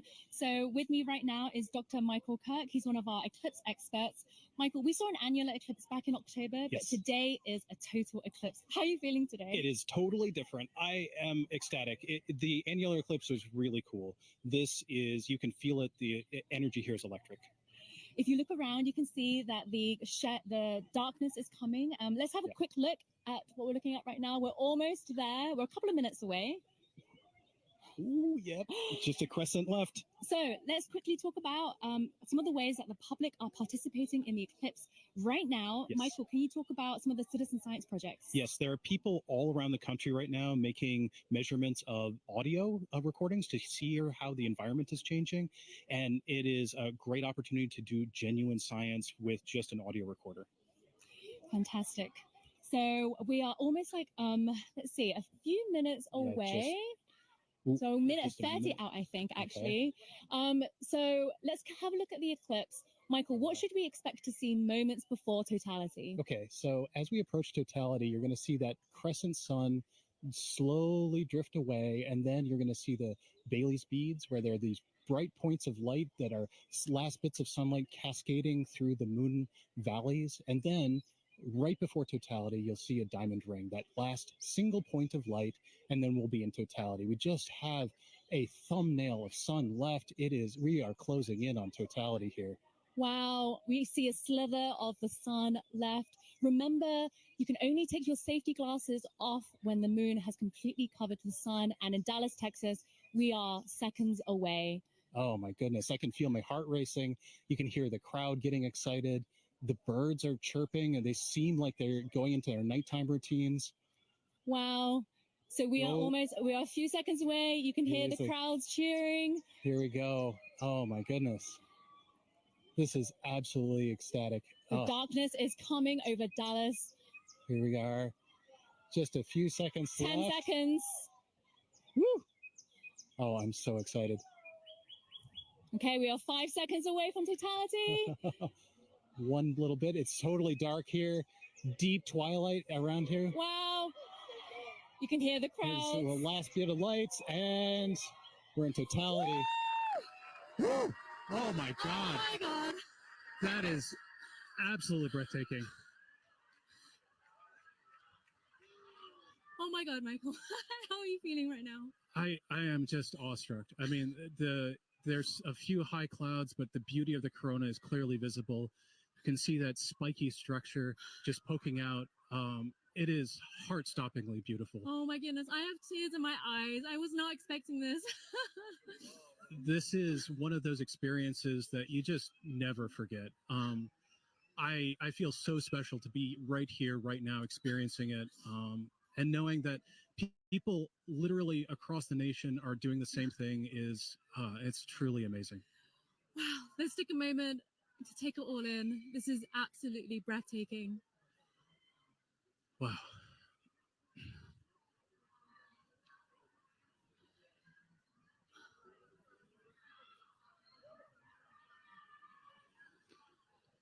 You can see that spiky structure of the corona. That's indicative of our approach to solar maximum, that asymmetrical nature of the corona happens when we're in solar maximum. And that's going to be happening in about a few months from now.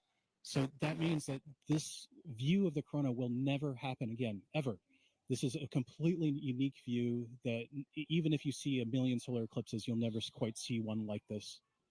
So, Michael, you study the sun. What is it like to see the corona that you don't normally see? I mean, I just, there are no words. I spend my life studying this thing, and to be able to see it and feel it is, I mean, it's just tremendous. You can see a prominence in the chromosphere, the middle atmosphere of the sun is a pink spot.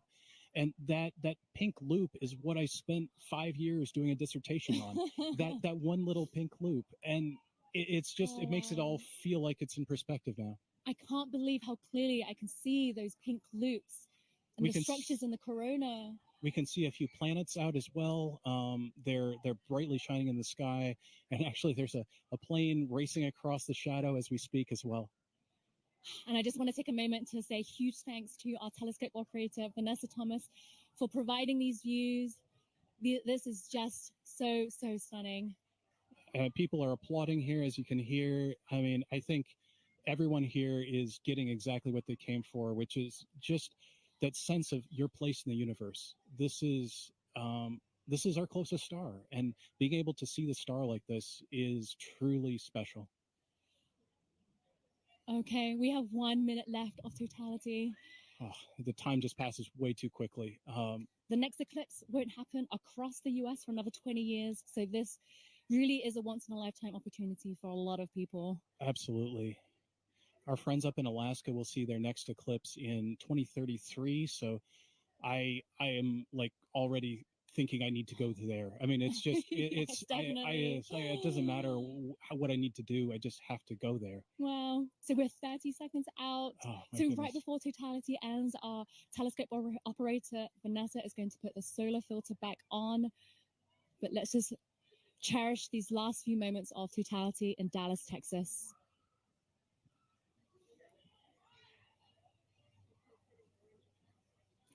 Michael, what will happen right before totality ends? So as totality is ending, we'll go through the process in reverse. You'll see maybe a diamond ring, a few Bailey's beads as the sun creeps out of totality. And then we're going to go back into a crescent sun again. Okay, and there's a diamond ring again. So it's time to put your glasses back on. And Sunglasses back. Eclipse glasses back on. And it's coming back again. Wow, the slither of the sun And you can has see come shadow back. bands on the ground right now. It looks like it's almost raining, or you can see those shadow bands racing across the ground as we come back in out of totality. Wow. Whew. Oh my goodness, Michael, that was amazing. I was not expecting to feel so emotional. I still have tears in my eyes. It just grabs you. It is unlike anything else. It's as amazing as seeing anything in the natural universe. Like I said, there are no words. Michael, thank you so much for being with us in this very, very, very special moment. I feel honored to be here. We truly are in a special place in the entire universe right here, and I'm just so happy to share it with you. So now let's head back to James at NASA's Kennedy Space Center, who's with the Eclipse moon. He's tracking the shadow moving across the US. James, how are things looking on your end?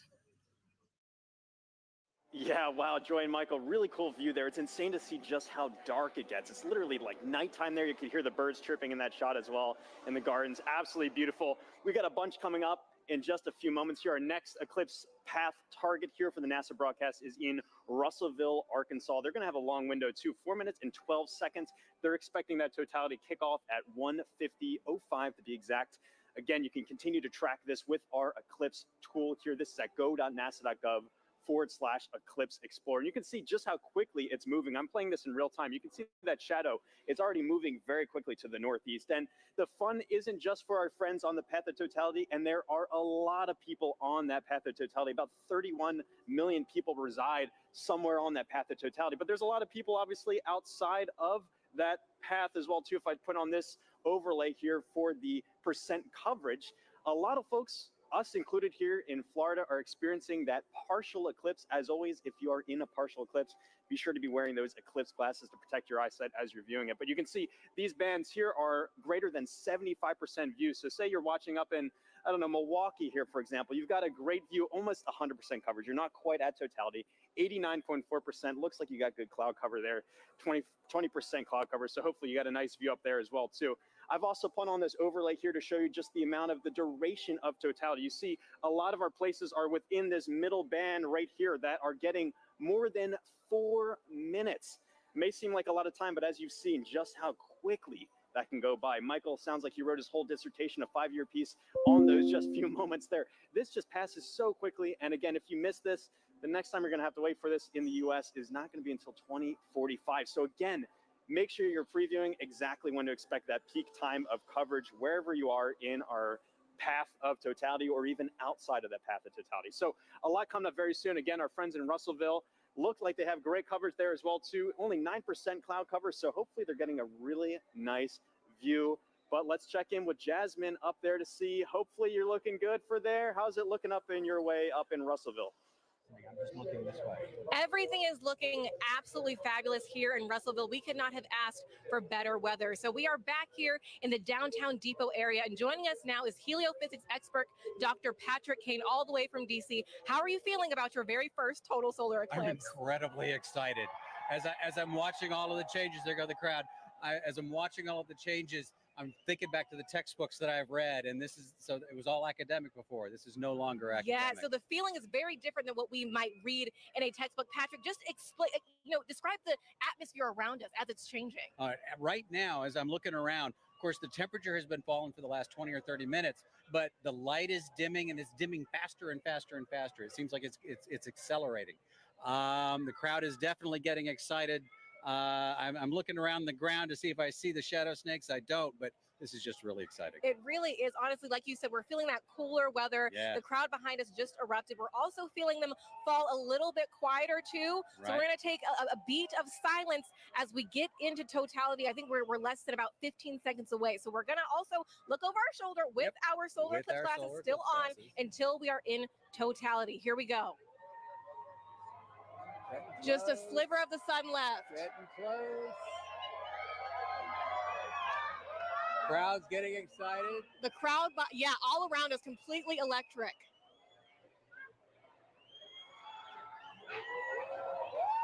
Going.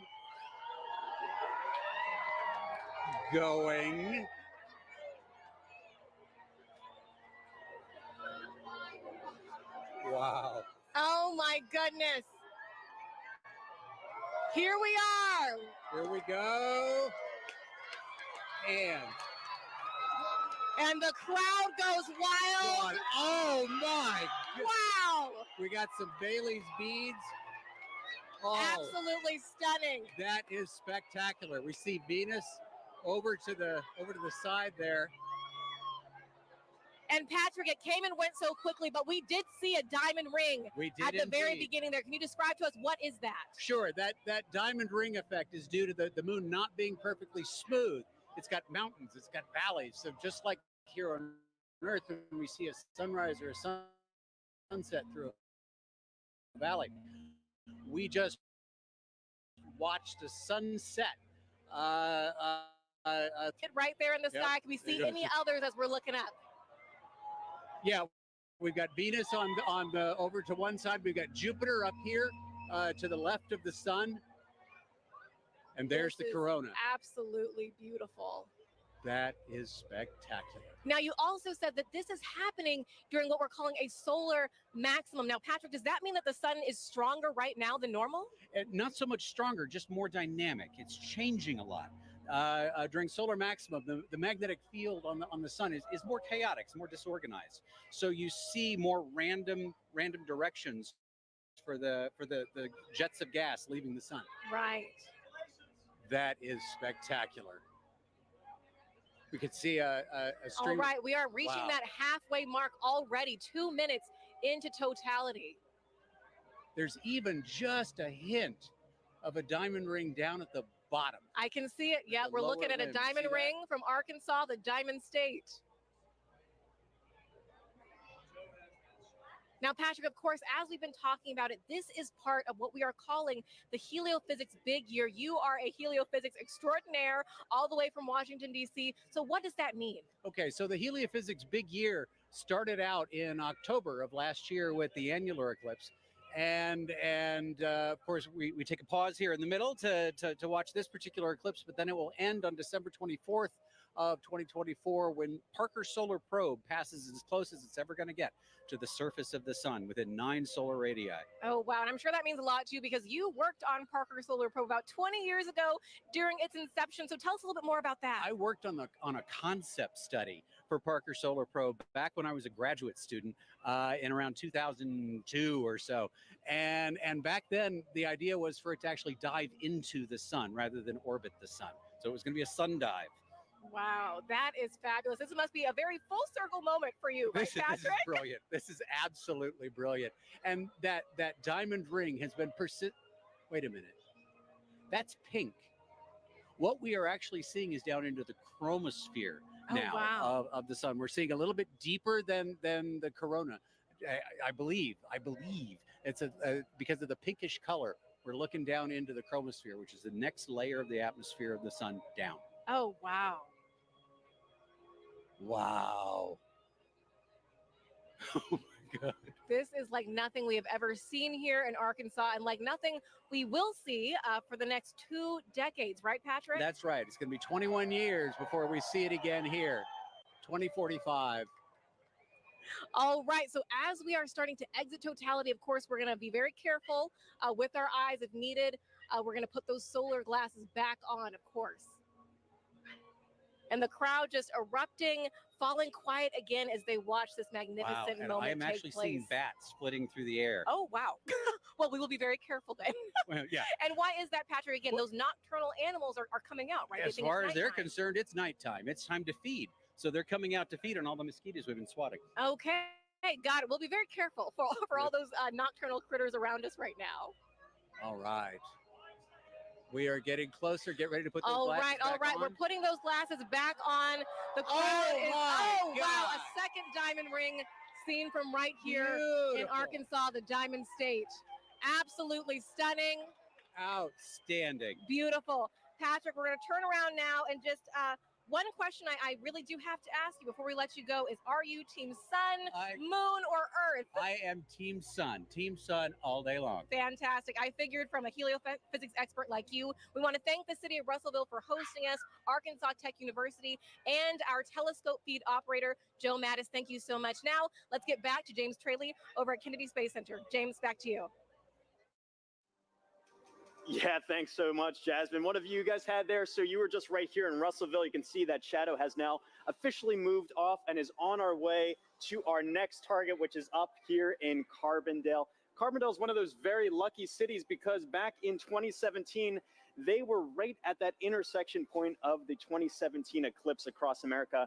They're there again this year, but the difference is they're going to have a much longer slot. In 2017, they only had 2 minutes, 40 seconds, and that's not as much as they're going to have this year, which is 4 minutes and 10 seconds in the totally eclipsed sun. A really great viewing window for them to really take in this big moment. Very exciting to be able to track that for them as well. And also some details about this tool here as well. If I click onto their eclipse time here of 1:59:15 local time, you notice this little icon comes up here. This is actually simulated based off real data from the Parker Solar Probe of what we expect the corona around the sun to look like. And as you just heard, the sun's a lot more active this time around. It's kind of like a wild hairball, if you will. Lots of different streamers and things streaking off the sun. So you've been seeing already in our coverage some really cool activity around that sun's corona. If you're really lucky and the timing is just right, you might get a coronal mass ejection streaking off the sun. Hoping that someone on our path gets to see that today. If you do, be sure to send us the photos. We love to see that as well. One other cool feature about this tool too is you can see the actual path that the moon is going to be taking across the sun. And all of this plays in real time if you time it up well. And so you can actually see, if I go to our live moment here, this is actually playing as what we're expecting in real time, the movement of the moon across the sun. Carbondale just had a little crescent there, and you can see that shadow is really closing in on them very quickly. Let me turn off that 2017 path and zoom in a bit here. You see there, nearing totality in just a few moments. And their weather is looking great. We've been checking in with them all morning and afternoon. 27% cloud cover. That time of totality is coming up at 1:59:15. Really excited. And then it's going to be kind of bang, bang for a while afterwards for a lot of our sites. We're going to be moving on to Indianapolis, all the way up to our final target in Holton, Maine. There is a lot coming up. And even, again, still, if you're outside of that path of totality, have your glasses at the ready to be able to observe that partial eclipse. This is going to be going on for a while. But for now, let's take a look at Carbondale and see up close what it's looking like. How is it looking over there in Carbondale?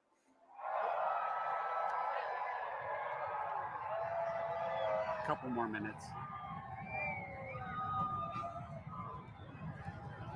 Well, the crowds are going nuts here in Carbondale at SIU at Saluki Stadium. Bob Bear is with us, and Bob, it's amazing. I'm afraid to look up. I know it's not quite ready yet, but tell us, what do you expect here for the eclipse today? Good weather. It's good weather right now. We have high clouds, so totality is going to look just a little bit fuzzy to us, a little bit hazy. But we are moments away from seeing the diamond ring here. This is awesome. Oh, I thought we saw it. I think we got about 1 minute. Okay, 1 minute away. Now, today we're having longer totality. So Yeah. are you feeling the temperature change? Because I'm already feeling the temperature drop. I felt the temperature dropping about 20 minutes ago even, and the wind picking up a little bit. And I think, yeah, we got 4 minutes and 9 seconds here. So it'll continue to get cooler. And we got a lot to look at in the sky. I'm very excited. I'm looking up when I can. Oh, it's so close. It's getting very dark right now. Very dark. You can see the shadow going across. This is the start of it. It's dark over here. It's light over there. This is The shadow's amazing. coming. Crowds are going nuts. We're about to get word that we're at That's totality. Venus. Oh, you can see the planets. The crowds are going nuts. This is crazy.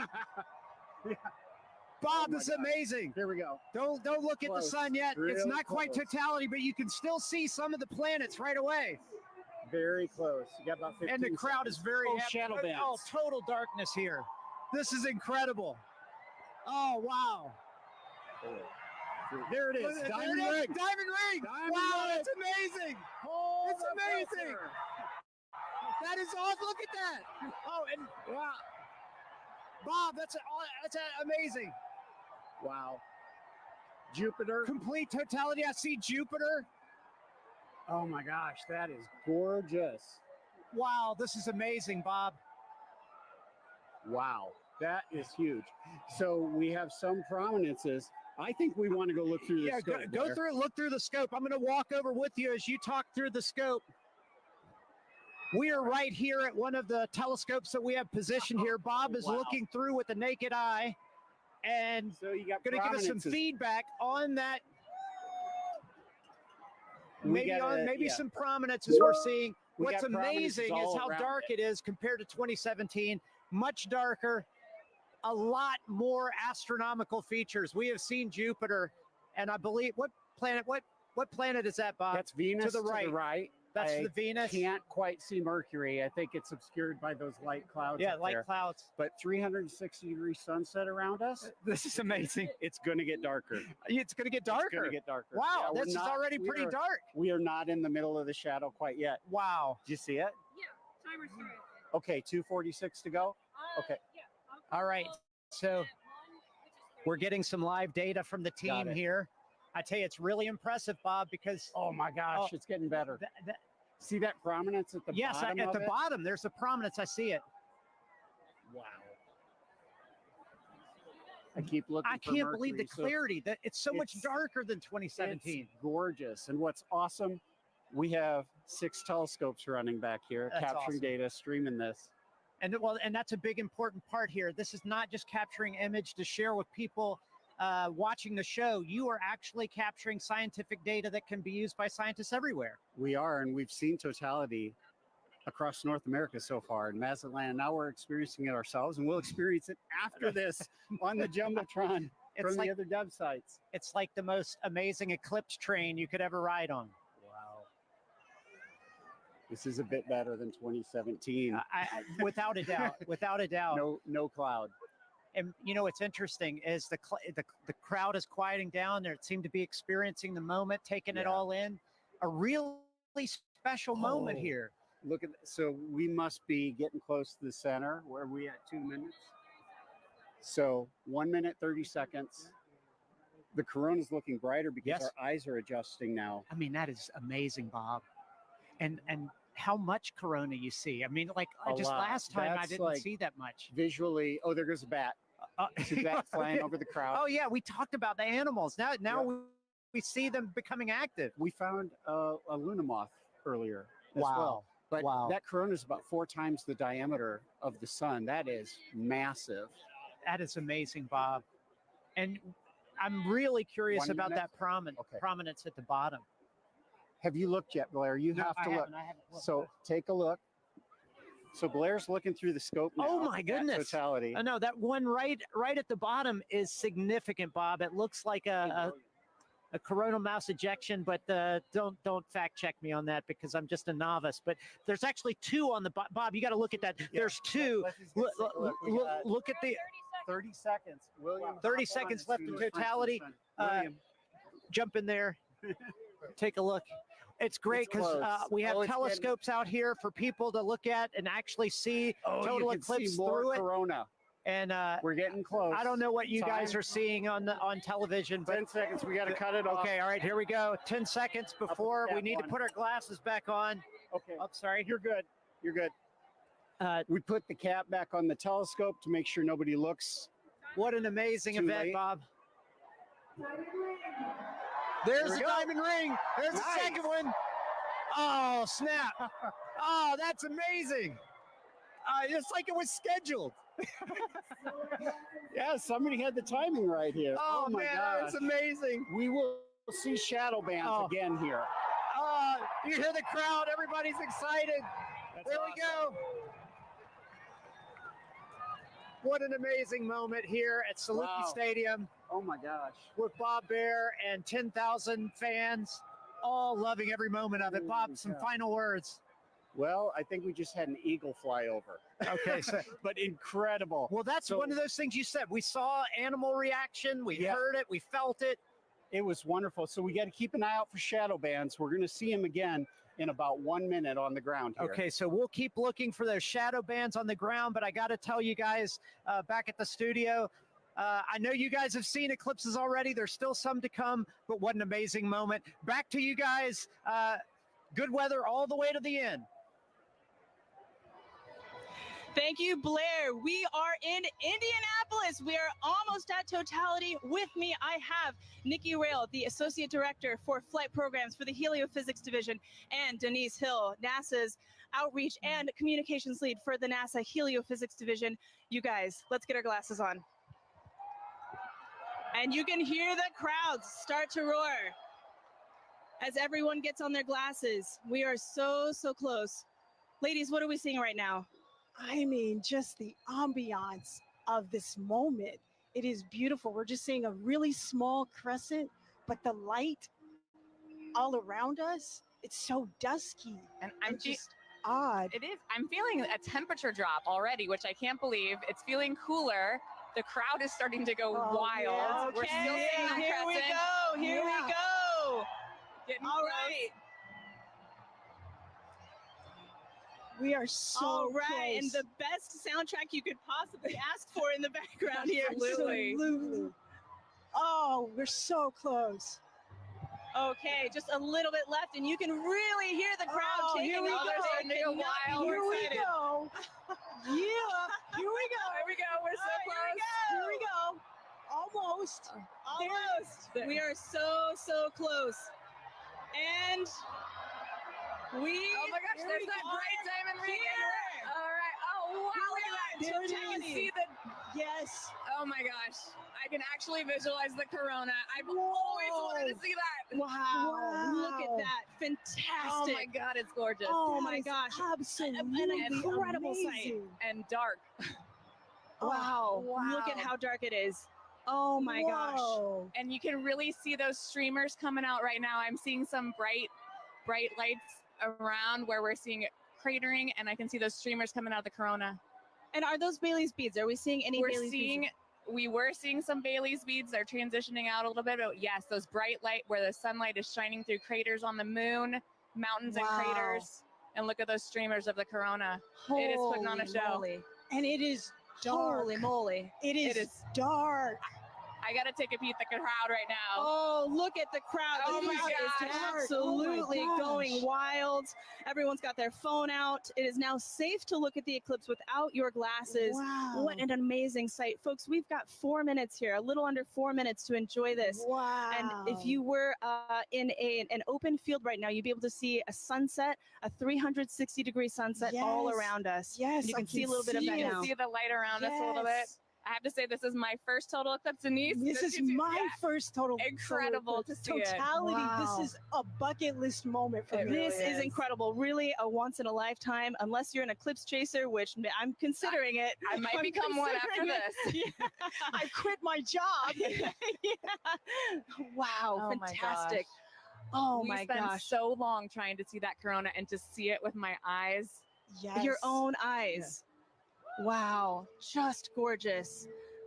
I'm just in Oh, awe of like yes. being this person on this rock moving around the sun. Yes. I can't even believe it right now. Yeah, and to share this moment together with 50, 60,000 people all looking up at the moon and the sun all at once. It's just an incredible experience for all the folks here in Indy and for all the folks watching. I hope you can take, the amazing energy and excitement from this crowd. What a special moment for the United States. Oh my gosh, did you hear that? Look at this and everybody. Oh, there we my go, the goodness. crowds. Wow. Wow. Okay, so I think we're seeing. Yep, those beautiful The prominences. corona is just putting on such a show right now. It's got my Yes. full attention. Wow. That's all I can watch. Holy cow. Ah, We've got some so very beautiful. appropriate music going on in the background here. Yes. This is the best version of getting mooned that I have ever experienced in my life. Don't strain your eyes. Oh, Wow. I am just in awe. There just aren't the right words to describe this. I'm just noticing it feels so strange to me right now. Like I feel the Yes. hair on my arm standing Wow. up. I feel like it's nighttime and what It am I is. doing? And it And- was and- daytime. And actually, folks, we're starting to get some nighttime insects coming out. Yes, yes, we're starting from to the see lights. bugs. Yeah, we are seeing bugs Yes. in light. It's hard to hear them over the crowd, but I can definitely see them yes. flying. Yes, I think the animals are a little bit confused. Nikki, while I have you, we've got a lot of programs at NASA looking at the sun. No eclipse glasses required. As the Associate Director of Flight Programs, tell me, what can we expect NASA to be sending to the sun in the next few years? We are so lucky in the midst of this incredible time of solar max. We're getting ready to. Oh, the I'm seeing a diamond ring right and now. The I'm diamond seeing a ring. diamond ring. Take a look. Take a look. Put your glasses back on. Be safe. That is the diamond ring, folks. Wow, spectacular. Oh my gosh. You can even hear fireworks in the distance. Yes. Oh my gosh. And the light is already starting to change. It really is. You can Wow. And the Yeah. crowd It's is all just show. loving Yeah, it. hear the crowd just Oh loving my every second of gosh. it. Oh, what a moment. I love those fireworks. That was amazing. Indianapolis is really pulling out all of the stops, and we love them for it. I also want to take a moment here to thank our 2 telescope operators, John and Dana, who have been providing these telescope views for us Wow. there from Ball State University. Thank you very much to John and Dana. All right. It's like somebody flipped the lights back on. It's Really is like a so sudden crazy. switch flip. This is so crazy. And I can feel it warming up already. Yes. Wow. This is so amazing. Incredible. Well, this is an incredible moment and an incredible moment for the Helio Big Year. Ladies, thank you so much for joining us. This has been fantastic. Thank you for having me and sharing I'm this. so Amazing. excited to be Yes. here and to see this incredible sight. Absolutely. Megan and Sarah, back to you. Oh, that was so fun to experience, and I can't wait for us to do it now. Take a look at this drone shot where you can see it definitely got noticeably darker. We feel it here. It's colder. The crowd is cheering now. They're ready for totality here in Cleveland, Ohio. We are less than 3 minutes away, 2 minutes and 18 seconds away from totality here in Cleveland, Ohio. The crowd over here to our right really going feel the crazy, excitement. feeling the excitement. I'm ready for this. How are you? Yeah, it's super cool. It's all of a sudden it's really getting dark and you're starting to feel it. Yeah, So cool. It's like they just dimmed it out. Now it's like night. This happened within the last couple of seconds. But let's take a look around because obviously we're not the only ones enjoying the total solar eclipse today. We have some we have some eclipse viewing events that we've seen around the country. So why don't we take a look at some of those? Wow. Oh my gosh. So That's this so is cool. Times Square. That's the NASDAQ tower. And they are taking our feed live right now. And we're seeing That's awesome. Cleveland, Ohio sun. They're only going to get a partial eclipse today, but they get to watch our eclipse with us. So. Yeah, I'm really glad that they can do that. Wow, look, that sliver of a crescent just left. It's actually perfect on that building. It's beautiful. The shape of that building, right? And we can see some people in the foreground taking a look, stopping to watch. It's hard to stop in Times Square, right? But they're stopping to take a look at this with us. Beautiful.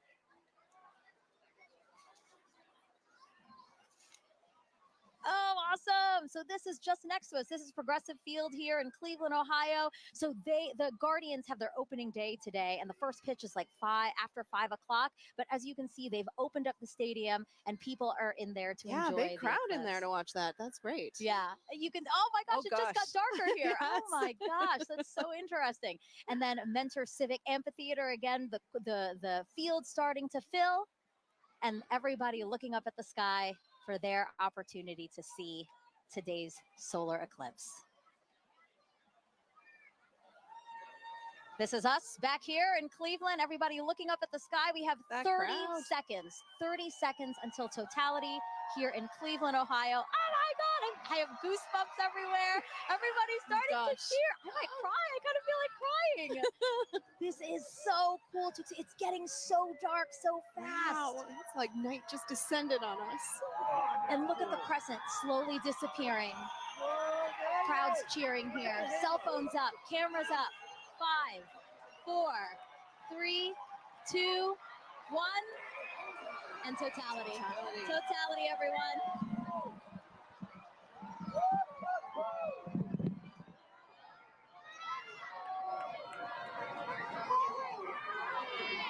Oh my God. Oh wow. Oh my God. I was so nervous. Wow. I know, I wasn't sure because we had some high clouds, but oh my goodness, you can see that corona extending out. Oh wow. Yeah, the clouds were really bothering me and really scaring me. It get very cloudy here in the last hour and a half, but we have a great view That's here in beautiful. Cleveland, Ohio. Yes. Wow, look at the this. corona. You can hear the crowd. Wow, everybody's got their phones out. Oh my gosh. Wow. You know, I saw pictures of what the shape of the corona might look like from our NASA scientists, and it looks exactly like they predicted. Oh my gosh. Oh, and you can see Jupiter and Venus. Oh yeah, look at that. So Jupiter's to the upper left of the eclipse that we're watching, and just to the right of it is Venus. Yes. Oh, and I see some of those pink protuberances we've been talking about all day. Wow. Beautiful. And again, all around us you see light, but just at the top where we are. 360 sunsets. Exactly, Yeah. exactly. Yes, Indianapolis had described that as well. Woo! We have totality here for 3 minutes and 50 seconds. That is such a luxurious amount of time. I saw the 2017, I think we only had about 2 minutes. So. And why is that? Why does the length of totality differ? Oh yeah, well, because sometimes the moon is a little closer, a little further away. Its orbit's elliptical. And so when it's further away, it looks smaller in the sky, but when it's closer, it looks bigger. And so we get a little bit more extra time. Look at the prominence. You can see it on the bottom. On the bottom there. So pretty. It's like bright pink. That is insane that you can see it from there. From here. Yes. Just like the power of our sun. I'm truly in awe right now. And cold. I'm in awe and cold. It did drop. It is dropped noticeably 10 colder. degrees. It's like, yes. Yes. Looking around to the crowd. A lot of people videotaping it, trying to take photos. It's the lovely backdrop of the Cleveland skyline. Yeah, that's beautiful. We have the stadium right next to us. Oh my gosh. And again, thanking the Great Lakes Science Center and NASA for hosting this event here in downtown Cleveland, Ohio. It's great to like sort of join humanity to all come together at once and experience this together with such a great Look at the screen right now. Here's a shot of the skyline. Oh, wow, the sky looks on fire. Beautiful. A lot of excitement still here in the crowd. Sarah's just taking it all in. Sarah, you're supposed to be commentating. You're supposed to be saying it's so beautiful. So you can tell that we have some cloud cover, right? It's kind of hazy here, but still. It is, yeah, some high clouds. I was worried about it, but like we can still really see, have a pretty good view here. Wow. And again, this is so rare for people here in Cleveland to see a total solar eclipse. The last time was 1806. The next time, guys, 2444. That is incredible. I hope everybody took the time to come outside and witness this today. Oh my gosh. You can still see that prominence. Again, talk to us about what a prominence is. Yeah, so that pink color comes from the helium in the sort of outer atmosphere of the sun there. Oh, it's beautiful. And it gives off that pink glow. Yeah. Wow. Totality ending here. Wow, there's the diamond ring. Oh! Time to get your glasses back out. Time to put your glasses back on, everyone. That's your cue. Glasses back on. Wow. Diamond ring. Wow. Beautiful. What an amazing experience. My first total solar eclipse. Yes. Let's see what they think about this in Niagara with Daryl Nail.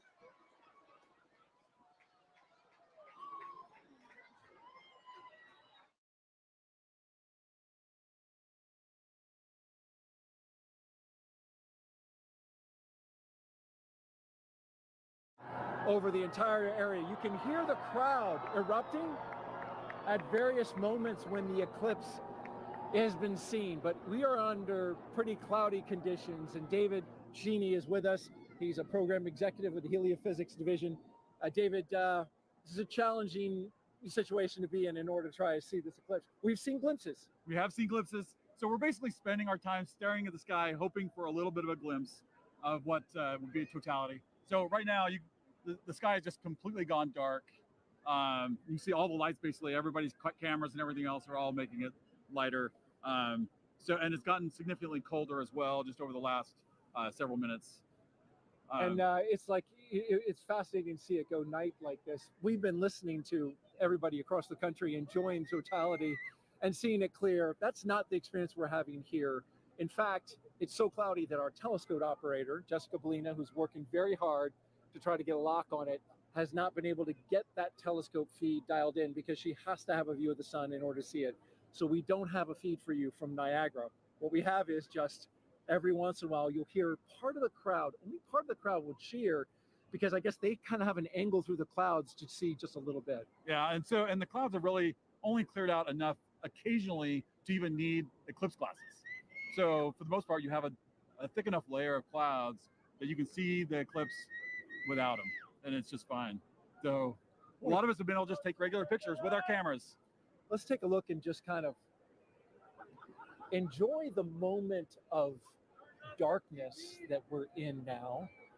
People have come from all over the world to be you can see some. It looks like it's a little bit lighter up there.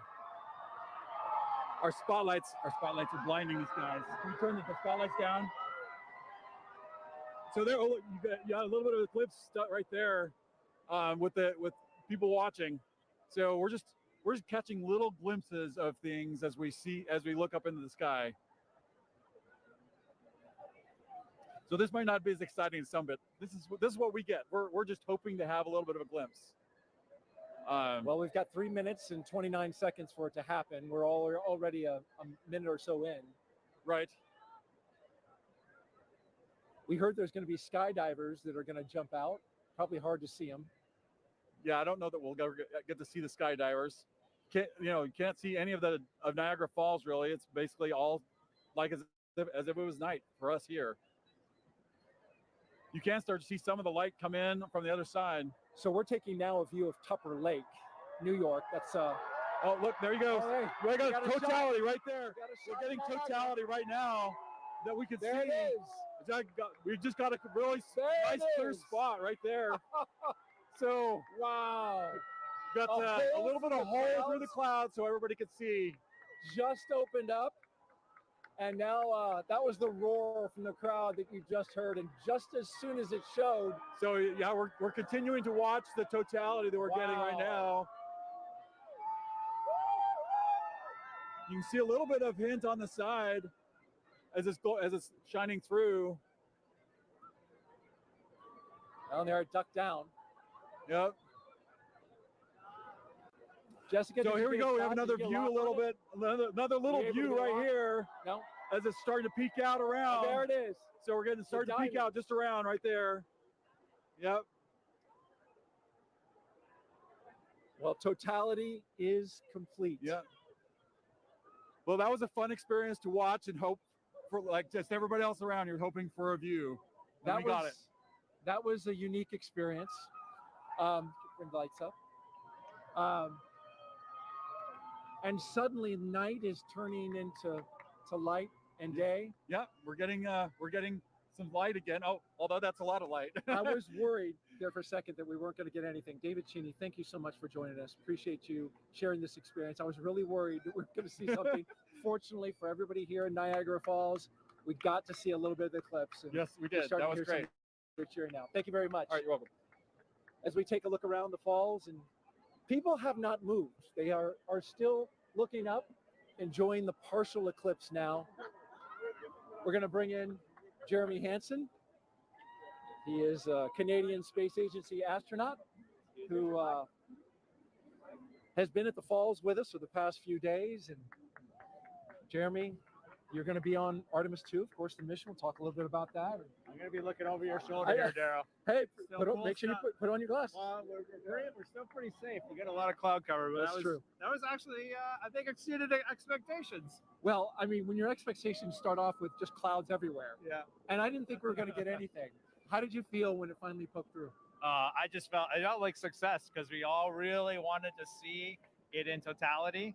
And we might have only saw it for 5 seconds, but we did get to see it, and we could see the corona, and that was just very special for me. So I really like that. And then when it passed totality, it was like this amazing. Hopefully the camera captured it, but just like that amazing sunrise just coming across the clouds. Actually, the clouds kind of made a nice backdrop for it. So that was pretty special. That was very unique, very special. I'm so glad and a little relieved that we got to see a little bit of it. That was the moon passing in front of the sun. You're going around the moon in September of 2025, currently scheduled for that. You'll be the first Canadian to do so. You just saw a real special moment. That's another one. What are your thoughts on getting ready to take that big trip? You can imagine I have a lot of thoughts about Artemis 2 and what Reed, Christina, Victor, and I are getting ready to undertake. But if I have to boil it down, a lot of it comes down to pride. I'm really proud of humanity for taking on these big challenges. We're really proud of the United States for their leadership, for creating this opportunity where other countries can express our genius, bring real contributions to the program. And now Canada is going to be the second country in the world to send a human into deep space. And it's got nothing to do with me. It has to do with the genius that the world is sharing. I just love that. That's amazing. Want to mention real quick, we are in full totality up at Tupper Lake, New York, not far from here in northeastern New York. We're here in western New York where light is continuing to shine and get a little bit brighter. It really is special, and we really felt that in the 4 days that you were here interacting with the public. Was that your sense? There's a lot of excitement around this celestial event that's happening and around space exploration in general, which I find really uplifting. I don't think space exploration solves all the problems or challenges of the world, but I do believe it is one of the pillars of those solutions. It doesn't matter what problem you're looking at, space plays a role. And I love it when I see our youth getting fired up about, asking me, how do I work at NASA? How do I work at the Canadian Space Agency? We're on the US side here, but I've had some Canadians come up to me. It's just something that brings us together. This, the spirit of humanity. Just like this experience we're having here, it's a very, it feels like community. We're all out here, just humans, just being humans and sharing something special. And sharing it together was really neat. That communal part that you talk about. Like, I felt a little bit of a bond with everybody here now. Yeah. You as well. Appreciate seeing you and having dinner over the past few nights. Just happened to work out coincidentally. Yeah. Really enjoyed the time. Great words today. And we will all be rooting you on for your mission coming up in September of next year. So good luck. Be safe. We'll be rooting you and your crew on. Thank you, Jeremy. Yeah, no, we'll take it. I appreciate that. And I don't know if you saw it when you're on camera because you were busy, but the birds, they just went nuts in totality. Did you see that? No, I didn't see it. They're all up here. They came out of the woodwork. I mean, there's been birds all day, but it was sort of like birds filling the sky. I thought that was really neat to see. Anyway, thanks for having me today. It's a pleasure to be here. Thank you fill that out in your Citizen Science Journal. Make sure you put that in there because we're doing that. All right, thank you, Jeremy. And I just want to say thank you also to New York State Parks, Niagara Falls specifically. We couldn't have done this without you. So thank you very much. We're going to throw it now to Kennedy Space Center, where James Traley is tracking totality at Tupper Lake. James? That's right, Daryl. Yeah, we are still in totality in Tupper Lake. We are nearing the end of our eclipse across North America. You can see our last target of the day, Holton, Maine, is all the way up here, almost off your screen. This speed of the eclipse shadow is moving so quickly across. The ground speed is about 2,000 miles per hour, so that is a fast clip. If you're in the path of totality, really take full advantage of those few fleeting moments to observe this moment. If you're not in that path of totality, or if you missed it, hopefully you didn't miss it because we've been tracking it all day here showing you. If you did miss it, I'm going to zoom way out here and show you what to keep an eye out for in the future. So this is going to be the eclipse path in 2045. We're going to come through parts of Montana into North Dakota in 2044. 2045 is the next big eclipse across America. That's actually going to come, oops, I didn't draw here. There we go. That's going to come all the way from California into parts of Florida there. That is in 2045. So a long time to wait. So really take full advantage of those fleeting moments to be able to observe this moment. I'm going to click on Burlington here, who are also in that path of totality, experiencing that right now too. So just an incredible moment to really see all of this. And Tupper Lake, again, they're still, I think, experiencing that last fleeting moment there. That is just moving off. You can see that is officially now moved off Tupper Lake. Really a fantastic shot. They have that now, that diamond ring effect, that really beautiful shot there. This is, again, such a quick moment, and this doesn't happen very often. It's really a once-in-a-lifetime moment, so take full advantage of this. You can see just how close we are now to Holton, Maine, who are our last stop of the day on our NASA coverage here. This is then going to continue on into parts of Canada and beyond. Holton, Maine, they had some snow past couple days. It seems to have cleared up quite a bit more for them. Really hoping that holds out for them. They are expecting a duration of 3 minutes and 20 seconds to be able to observe that totality at 3:32:05 local time. Really excited to see that view. You see that shadow creeping so quickly up to them up there. So let's check in with Angelique, who is up there in Holton, Maine. Hopefully it's beautiful weather for you. How's it looking up there, Angelique? James, it is looking awesome up here. We are just a few minutes away from totality. You can hear people announcing it in the back, and people are getting excited, as am I. And here to share in all of that excitement with us is actually Dr. Eric Smith, the program scientist for the James Webb Space Telescope. Eric, it's so great to have you here. Oh, it's great to be here, Angelique. This is really exciting.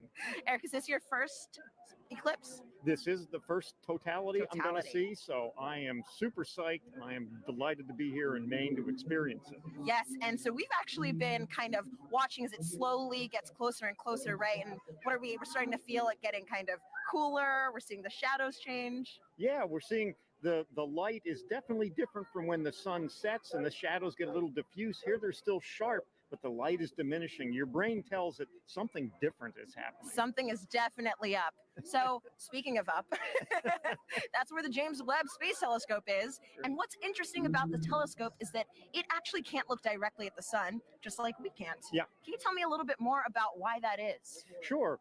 We designed Webb to look for very faint things in the distant universe. So it's very sensitive for very faint things. Of course, the sun is very bright. And so we had to make sure that it could never look at the sun. We use solar power to power the spacecraft, but the telescope can't look at the sun. That makes a lot of sense. Now, as it's starting to get a little bit closer to all of the cool phenomenon, the Bailey's beads, Yeah. the diamond, let's go ahead and put on our glasses All right. so that we can look up and continue chatting. Wow. Just a little bit left. That is incredible. Wow. So, Eric, I have a couple more questions for you. Another thing that I was wondering about is how we can use actually eclipses to study exoplanets, which are planets outside of our solar system, Right. using, I think, the transit method. Is that what that's called? Yeah, right now during an eclipse, the moon. Sorry, you can hear everybody getting excited. We're getting very close to totality here. The moon is transiting in front of the sun, just the way planets that orbit around other stars transit in front of the star. So Webb can look at those exoplanets and use the transit just like we're staring up at the moon transiting the sun. Gotcha. And so a transit is, like you said, literally just when something crosses in front of something else. That's right. Transit. Yeah. Okay. Very cool. So throughout the broadcast, we've actually been able to see the eclipse through different telescope feeds. Can you tell me a little bit about what the difference is between, actually, we're going to go ahead. Oh, here we go. We're getting really close. Oh my gosh, it looks like just a few more seconds until we are in complete totality. Oh my gosh. 5, 4, 3, here we go. 1. You can hear everybody cheering. This is incredible. So let's go ahead and take off our glasses. We are in totality now.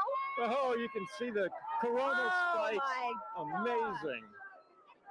That is Beautiful. incredible. You can see a planet in the sky that you couldn't see before. Oh wow! And I think is that one of the oh gosh, the There's some keyword I'm drone. forgetting There's now. a drone up there in the sky too. Oh my goodness! Oh, wow. It's incredible, the rays that you can kind of just see coming off of the corona. Yes. Yeah. Stunningly beautiful. Yeah, that's Yeah. got to be one of the most amazing things I've ever And seen. you can see the gradation in the sky color Yes. down to the horizon. Oh my too. goodness! Yeah. I am seeing a bit of that 360-degree sunset. Yes. Yeah. That is really cool.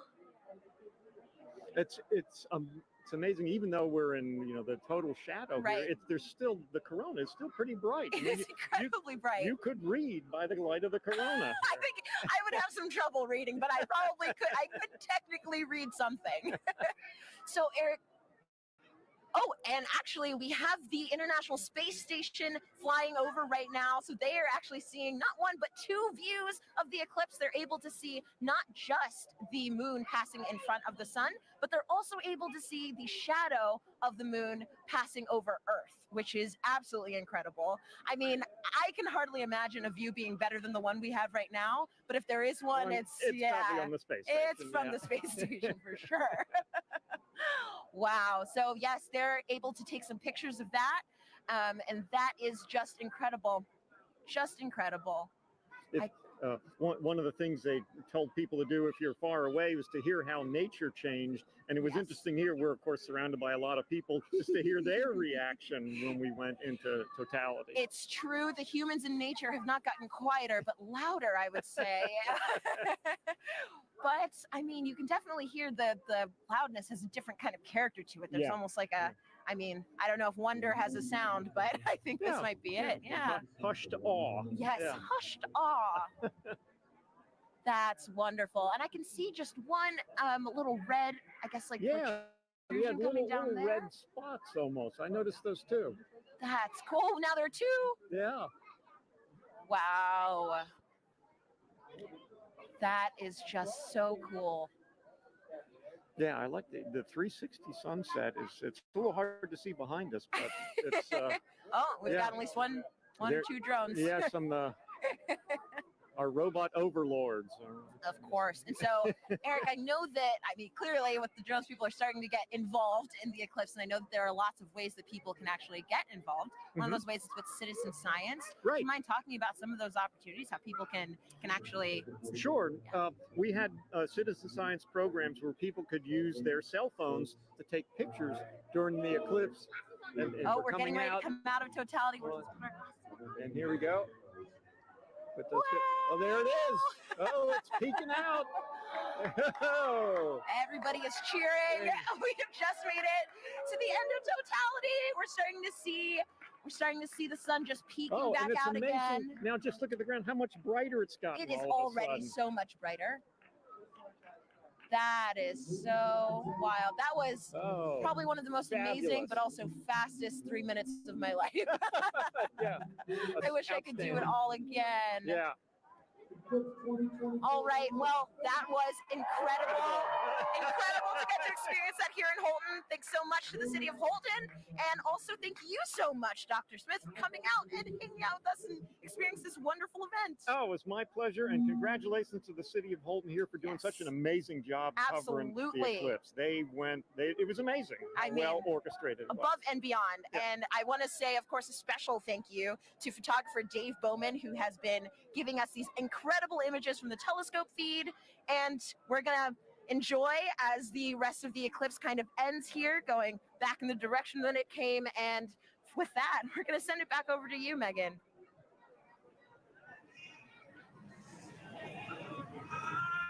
All righty. Thanks, Angelique. So, Gina, I mean, what do you think? Like, we literally have just watched the eclipse travel, about 2,600 miles? It's going across Mexico to Maine. Yes. In about 88 minutes? That's right. It's so like fast. that 1,900 miles per hour that the shadow's traveling. I mean, did you have a favorite location? For me, I think between Russellville and Dallas, just getting to hear some of my colleagues and their excitement too was amazing. Oh my goodness. Yeah, no. So I don't know. I have to be a little bit biased. We did have some cloud cover here. To see it with your real eyes was just... And we had that moment, which was... We did, yes. It was amazing. And so it's really cool too, just to think about how millions of us now have this shared moment of what could be a once in a lifetime event. It's true. And so, folks, we have time for some more questions from our viewers. And again, we have another great question from Mackenzie, who's in the 3rd grade. Okay. Let's roll it now.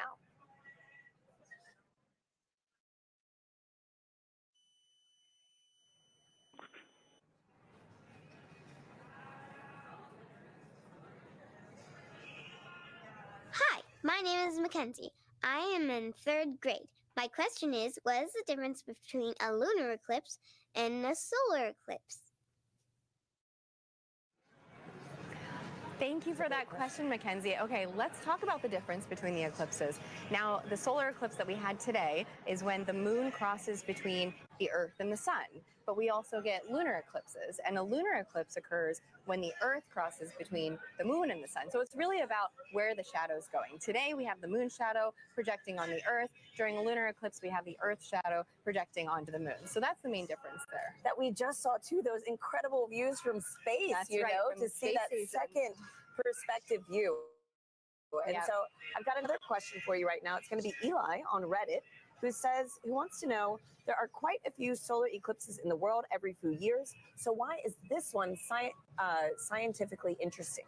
Okay, so yeah, we do get solar eclipses and lunar eclipses maybe 2 to 3 times a year. However, the total eclipse that happens today, total eclipses are about every 1.5 years. And that is a rare opportunity for us to look at the corona, study the corona in a way that we can't do during the other types of solar eclipses that we have. So and during the solar maximum. Exactly, during the solar maximum. So for this one particular, we were talking about the solar activity that we were seeing on the limbs during the totality.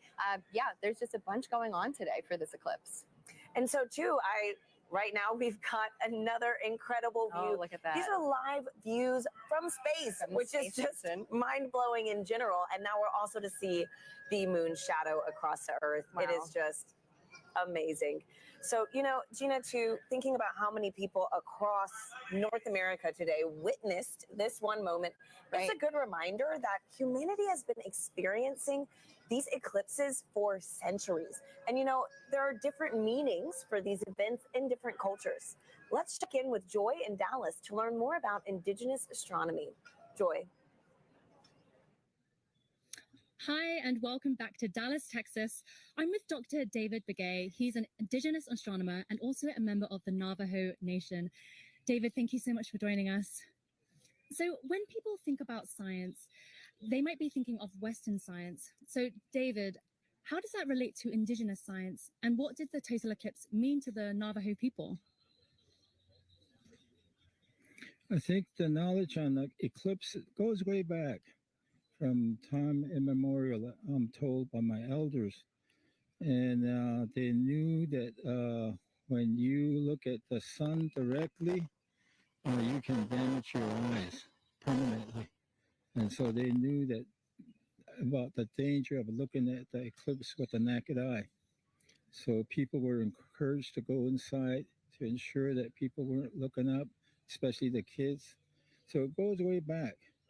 And as far as eclipses, it's a time of renewal, the sun alignment with the moon and also the earth alignment. The whole cosmic cycle goes through a regeneration process. It revitalizes the process. And so it's a gift that goes on for many years, over and over. It's a cycle. And as far as science goes, there's different definition of science. Thank you, David. Thank you. It's been an honor chatting with you. So thank you to everyone here for joining us. Thank you for the Arboretum for hosting us for this very, very magical moment. This has been an experience of a lifetime and one that I definitely won't forget. So let's head back to Tahira and Gina in Kerrville, Texas. Thanks, Joy. We're joined now by Jamie Favors, the director of NASA's Space Weather Program, to tell us more about some cool science that launched today during the eclipse. Welcome, Jamie. Thanks, Tahira. Hey, Thanks, Jamie. Hey, how are you? Good. And so can you tell us, why did NASA launch rockets before, during, and after the eclipse today? Sure. So it's really to capitalize on this really unique situation. Things like this happen every day, going from daylight to, sunset into, darkness. It happens so quickly that we can make these measurements one right after the next to really understand very precisely what's going on in the atmosphere. With sounding rockets, we can do that so quick back to back, the way we can't do with some of the really large rockets. Okay, so Jamie, how high did the rockets actually go, and what's special about this area of the atmosphere? Sure, and we just launched the second of those three just a few moments ago, and that's going pretty well so far. These particular rockets are getting about 250 miles above the surface, pretty close to right about where the International Space Station flies. And before you ask, everything's safe. We take care of the. And it looks like we've got a playback of that right now. Oh, wow. Can you walk us through this? Sure. So from Wallops Island out in Virginia on the Virginia Space Coast. So these rockets have multiple stages to them. So you're seeing one stage burn for a few seconds, then that drops off, and then the next stage will light to eventually take it all the way up to about that 250-mile mark above the surface to make those measurements in the upper atmosphere. Wow, that looks incredible. Yeah. Oh my gosh. Okay, and so what is that area of the atmosphere and why do we care about it? Yeah, so it's the upper part of our atmosphere. It's called the ionosphere. That's really from a perspective of heliophysics, where we really see a lot of that interaction with the sun and the earth. We care about it because that interaction can change the way our GPS signals work, our communication signals work. and even up a little bit higher, we start to see the influence of the sun actually causing the atmosphere to change its density in a way that can impact the way satellites orbit the Earth as well. Sure. Okay. Great. And so, Jamie, today we've been doing this fun poll, to see who is Team Sun, Moon, and Earth. What team are you repping today? Well, other than Team Science. Don't choose the wrong one. Well, my bosses would make sure I go for Team Sun today for sure. Oh, man. Okay. Well, thank you so much again. Thanks, Jamie. And folks, it is time now to say goodbye to our friend, James Traley, who has made sure we've known where and when to look up all day. James, thank you. Yeah, thanks so much, Tahira. It's been fantastic tracking this eclipse across North America all afternoon with you. If you're still in the path of totality, you might be in a boat somewhere off the Canadian coast taking this all in. I hope you enjoy that view, that fleeting moment.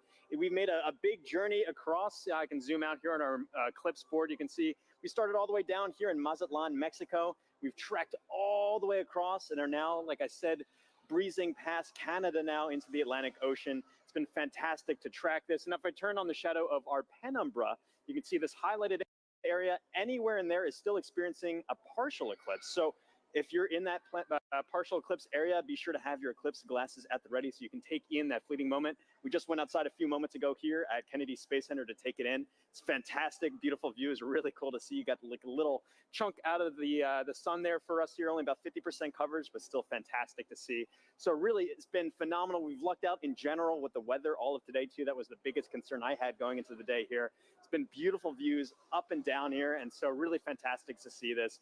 Really been a lot of fun tracking this with our Eclipse Explorer. A big thanks again to our scientific visualization studio for putting this tool together. But for now, back to you, Tahira. And here with us now is NASA Chief Scientist, Dr. Kate Calvin. Kate, welcome. Hi, Kate. Hi, nice to be here. So happy to have you back here again. I know we had the pleasure of sharing the stage together for the annular eclipse. Right. Now with today's total solar eclipse, can you tell our viewers what would you say is the number one takeaway from today's events? I would say the number one takeaway is that our universe is beautiful and understandable. We all got to experience this together today. We could predict when it would happen, and we did a lot of science today. That's great. So speaking of the science that was conducted, how does that fold into kind of the greater science that we're doing with NASA in the future? Yeah, so we did a lot of science today, and a lot of it really complements science that we do all of the time. So one of the things we were really looking at today was the corona. The moon blocked out the sun so that we could see that part of the sun's atmosphere. But we also have a mission called Parker Solar Probe that's orbiting closer and closer to the sun so that we can study the corona with that.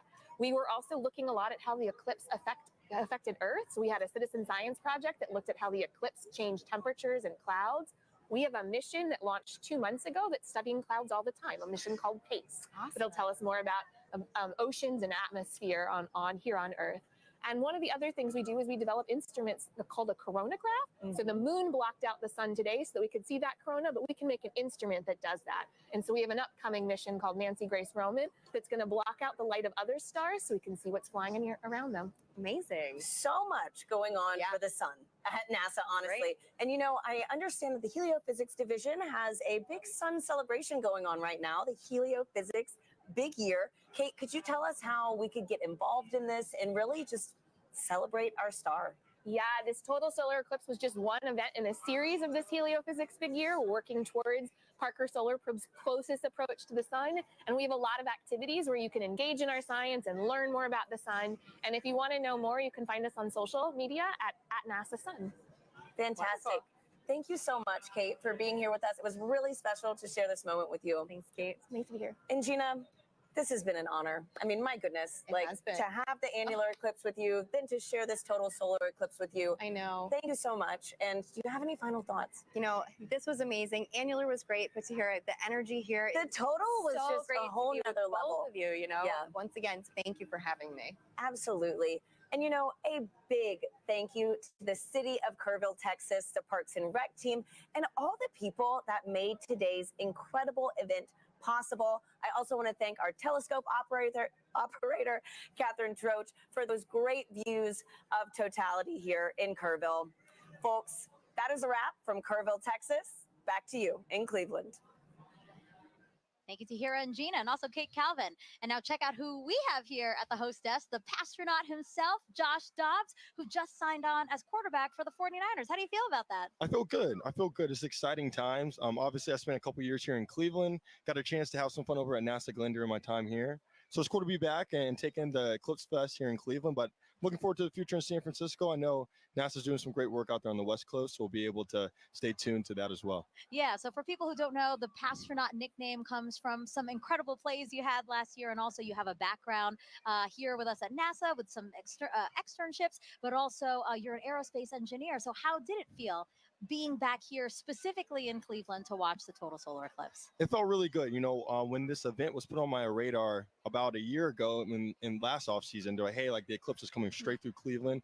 We'd love to have you here. It's going to be a once in a lifetime event to be able to experience it, especially right here on the beautiful Great Lakes, and obviously have some great weather today. So I marked on my calendar a year ago, and to make it back here and take it in, you know, and get a chance to hang out with the city I spent 2 years in, it's been great. I think like the biggest thing that I've enjoyed is just seeing the interest from the city of Cleveland and how many people traveled here to take in the event today, and to be able to then also go learn about the future of NASA and the future of space exploration as well at the same time. It's a once in a lifetime opportunity to take it in, and it's been an honor to be here. So, you know, Josh, NASA is really committed to inspiring the next generation through discovery. Do you think maybe we created a few new future scientists and engineers here today? I think so. There's a wealth of youth walking around here and taking in not only obviously the blow-ups and the displays outside, but also the Great Lakes Science Center inside, and just seeing the history of the space program. I think that gives them perspective. And so that's just like NASA, that's been my approach. You know, I think the youth obviously is the next generation. They're going to have a tremendous impact on the world, and being able to inspire the youth out here and the youth across the country that if you have interest in STEM and also are really good at sports, you don't have to split your eggs in you don't have to split up your eggs, right? Like you can go out, put all your eggs in both baskets and work hard to achieve those goals and dreams. Now, Josh, we have time for one other question. It's the most important question we're going to ask you. Okay. Who was the star today? Was it the sun, the moon, or the earth? Say the right thing, Josh. Say the right thing. Drum roll. The star of the day was the moon. I gotta go with it. I gotta go with it. I gotta go with the moon. I agree. I do. All right. Well, I appreciate your honesty. Right. I appreciate your honesty, and I really appreciate you being here. Thank you so much, Josh, and it was great to have you here with us. Thank you guys for having me. All right. So we talked about this controversial but friendly competition. So actually, we asked you guys to vote. We have the results of that poll right now. Let us bring it up. Wow! All right. Congrats, Sarah. Congrats. Thank you. Team Earth, 26%. Team Sun, 26% as well. But Team Moon, 48%. Congrats, Team Moon. Go today. Team Moon. All right, again, thank you to everyone who participated. We were the real winners of today, though, those who got a show. But we're going to send it back over to Indianapolis for another really important interview. Thanks, Megan. We are back here in Indianapolis. It has been an incredible day, and it is not over yet. With me, I have Jake Bleacher, the Chief Exploration Scientist for NASA. Jake, welcome. I could not be happier to be How was that eclipse for you, really quickly? That was amazing. It's getting warm again. I still have my fleece on from when we were in totality. That was incredible. Well, today has been all about the eclipse, all about the sun's light. And I want to pivot a little bit here because you're getting astronauts ready to go back to the moon, live and work there for the first time in 50 years. How the sunlight shines on the moon also very crucial to what we're trying to do there? Yeah, well, just like this eclipse, it's the celestial dance between the sun, the earth, and the moon. And when we go to the moon, we'll actually have instances of eclipses where the earth will eclipse the sun. Wow. So it's something to think about. But we're really interested in the lighting in the South Pole. Our Artemis 3 mission will land astronauts at the South Pole.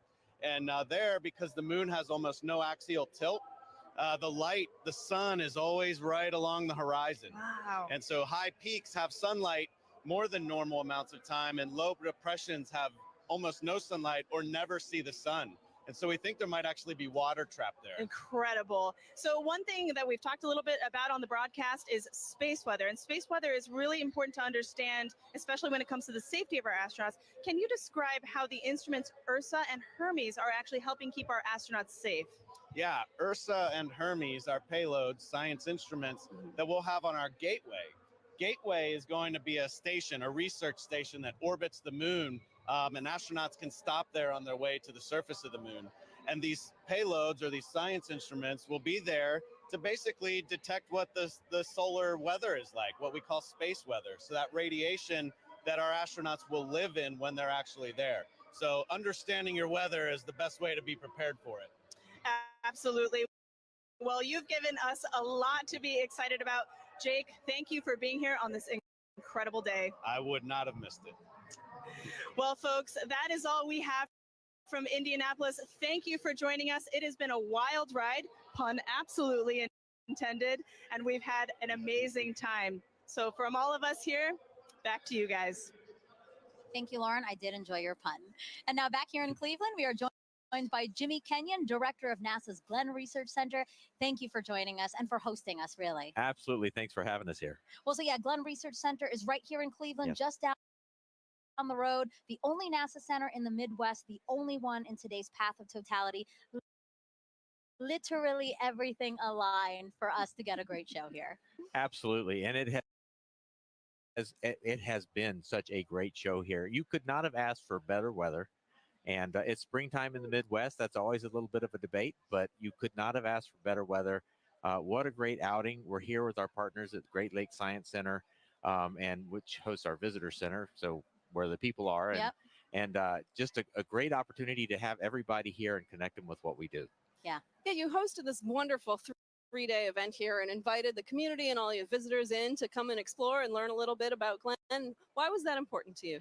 It's important, but well, as you know, having a total solar eclipse pass over your community is, for most people, a once-in-a-lifetime opportunity. But to have a total solar eclipse pass over a NASA community like Right. Cleveland, Right. that's even more rare. But what it does is it creates such a great opportunity to connect people with what we do. Mhm. Everybody is here paying attention to our planet, paying attention to the moon and the sun and how all of these things work, our solar system and our universe. And that just gives us a great opportunity to say, this is what we do. Right. And connect people with that. And that's, you can't pass that kind of an opportunity up. Right. And speaking of all, like you said, the science, all this discovery that we're enabling today by the eclipse, let's talk more about the science.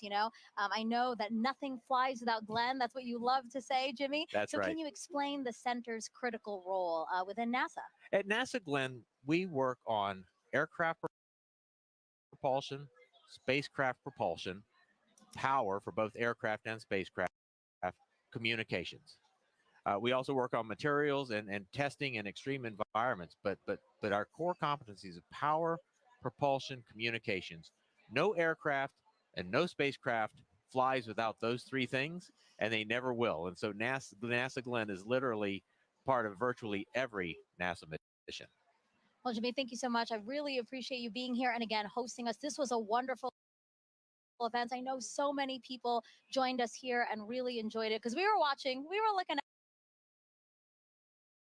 out of the crowd. Yeah. Lots of smiles. So Yeah. really, thank you so much. You and the Great Lakes Science And Center. thank you for being here and being part of this with us and really putting NASA and NASA Glenn on the map here for us. Thank you, Thank Jimmy. you. Thanks Thank so you. much. Have a great day. All right. And a big thank you to our whole team positioned across the path, from our correspondents to our experts and our telescope operators. We couldn't have done it without all of you. And Sarah, as we're taking again this aerial shot of the Great Lakes Science Center. So beautiful. Such a wonderful way to experience my first total solar eclipse. And I hope you had a good time too, because I know this isn't your first total solar eclipse. No, this is my second, but it was really great and special to be able to experience it with you and all the folks here. Yeah. We did notice that people right after, the people were like, whoa, they were trying to get out. There's a lot of really fun events happening in Cleveland. So there's a lot of people in downtown. So I hope that they took some time to look up today and really enjoy what they saw. Yeah, and not only all of the great views that we had, but we also really did some cool science today too. Yeah, really, really cool science. And actually, yeah, let's talk about that. NASA's heliophysics big year isn't over yet. We had the annular eclipse, then we had the solar eclipse, and now talk to us about what's happening in December. Yeah, coming up on Christmas Eve, in fact, Parker Solar Probe will make its closest approach to the sun, 3.9 million miles, which still seems like a long way to me, but apparently that's actually pretty close. Yeah, yeah, I can't believe that's happening. Again, just that it's all, we've been saying this all day, aligning. Everything is aligning for us to have a beautiful show. And so, yeah, Sarah, again, thank you so much. We watched this together, race across Mexico to Maine, and only an hour and 28 minutes. And again, we have so much more to look forward to. So we hope you all stay with us as we continue studying our sun and how it affects us, from all of us here at NASA, where we make air and space available for everyone. Thank you for watching, and enjoy the rest of your day.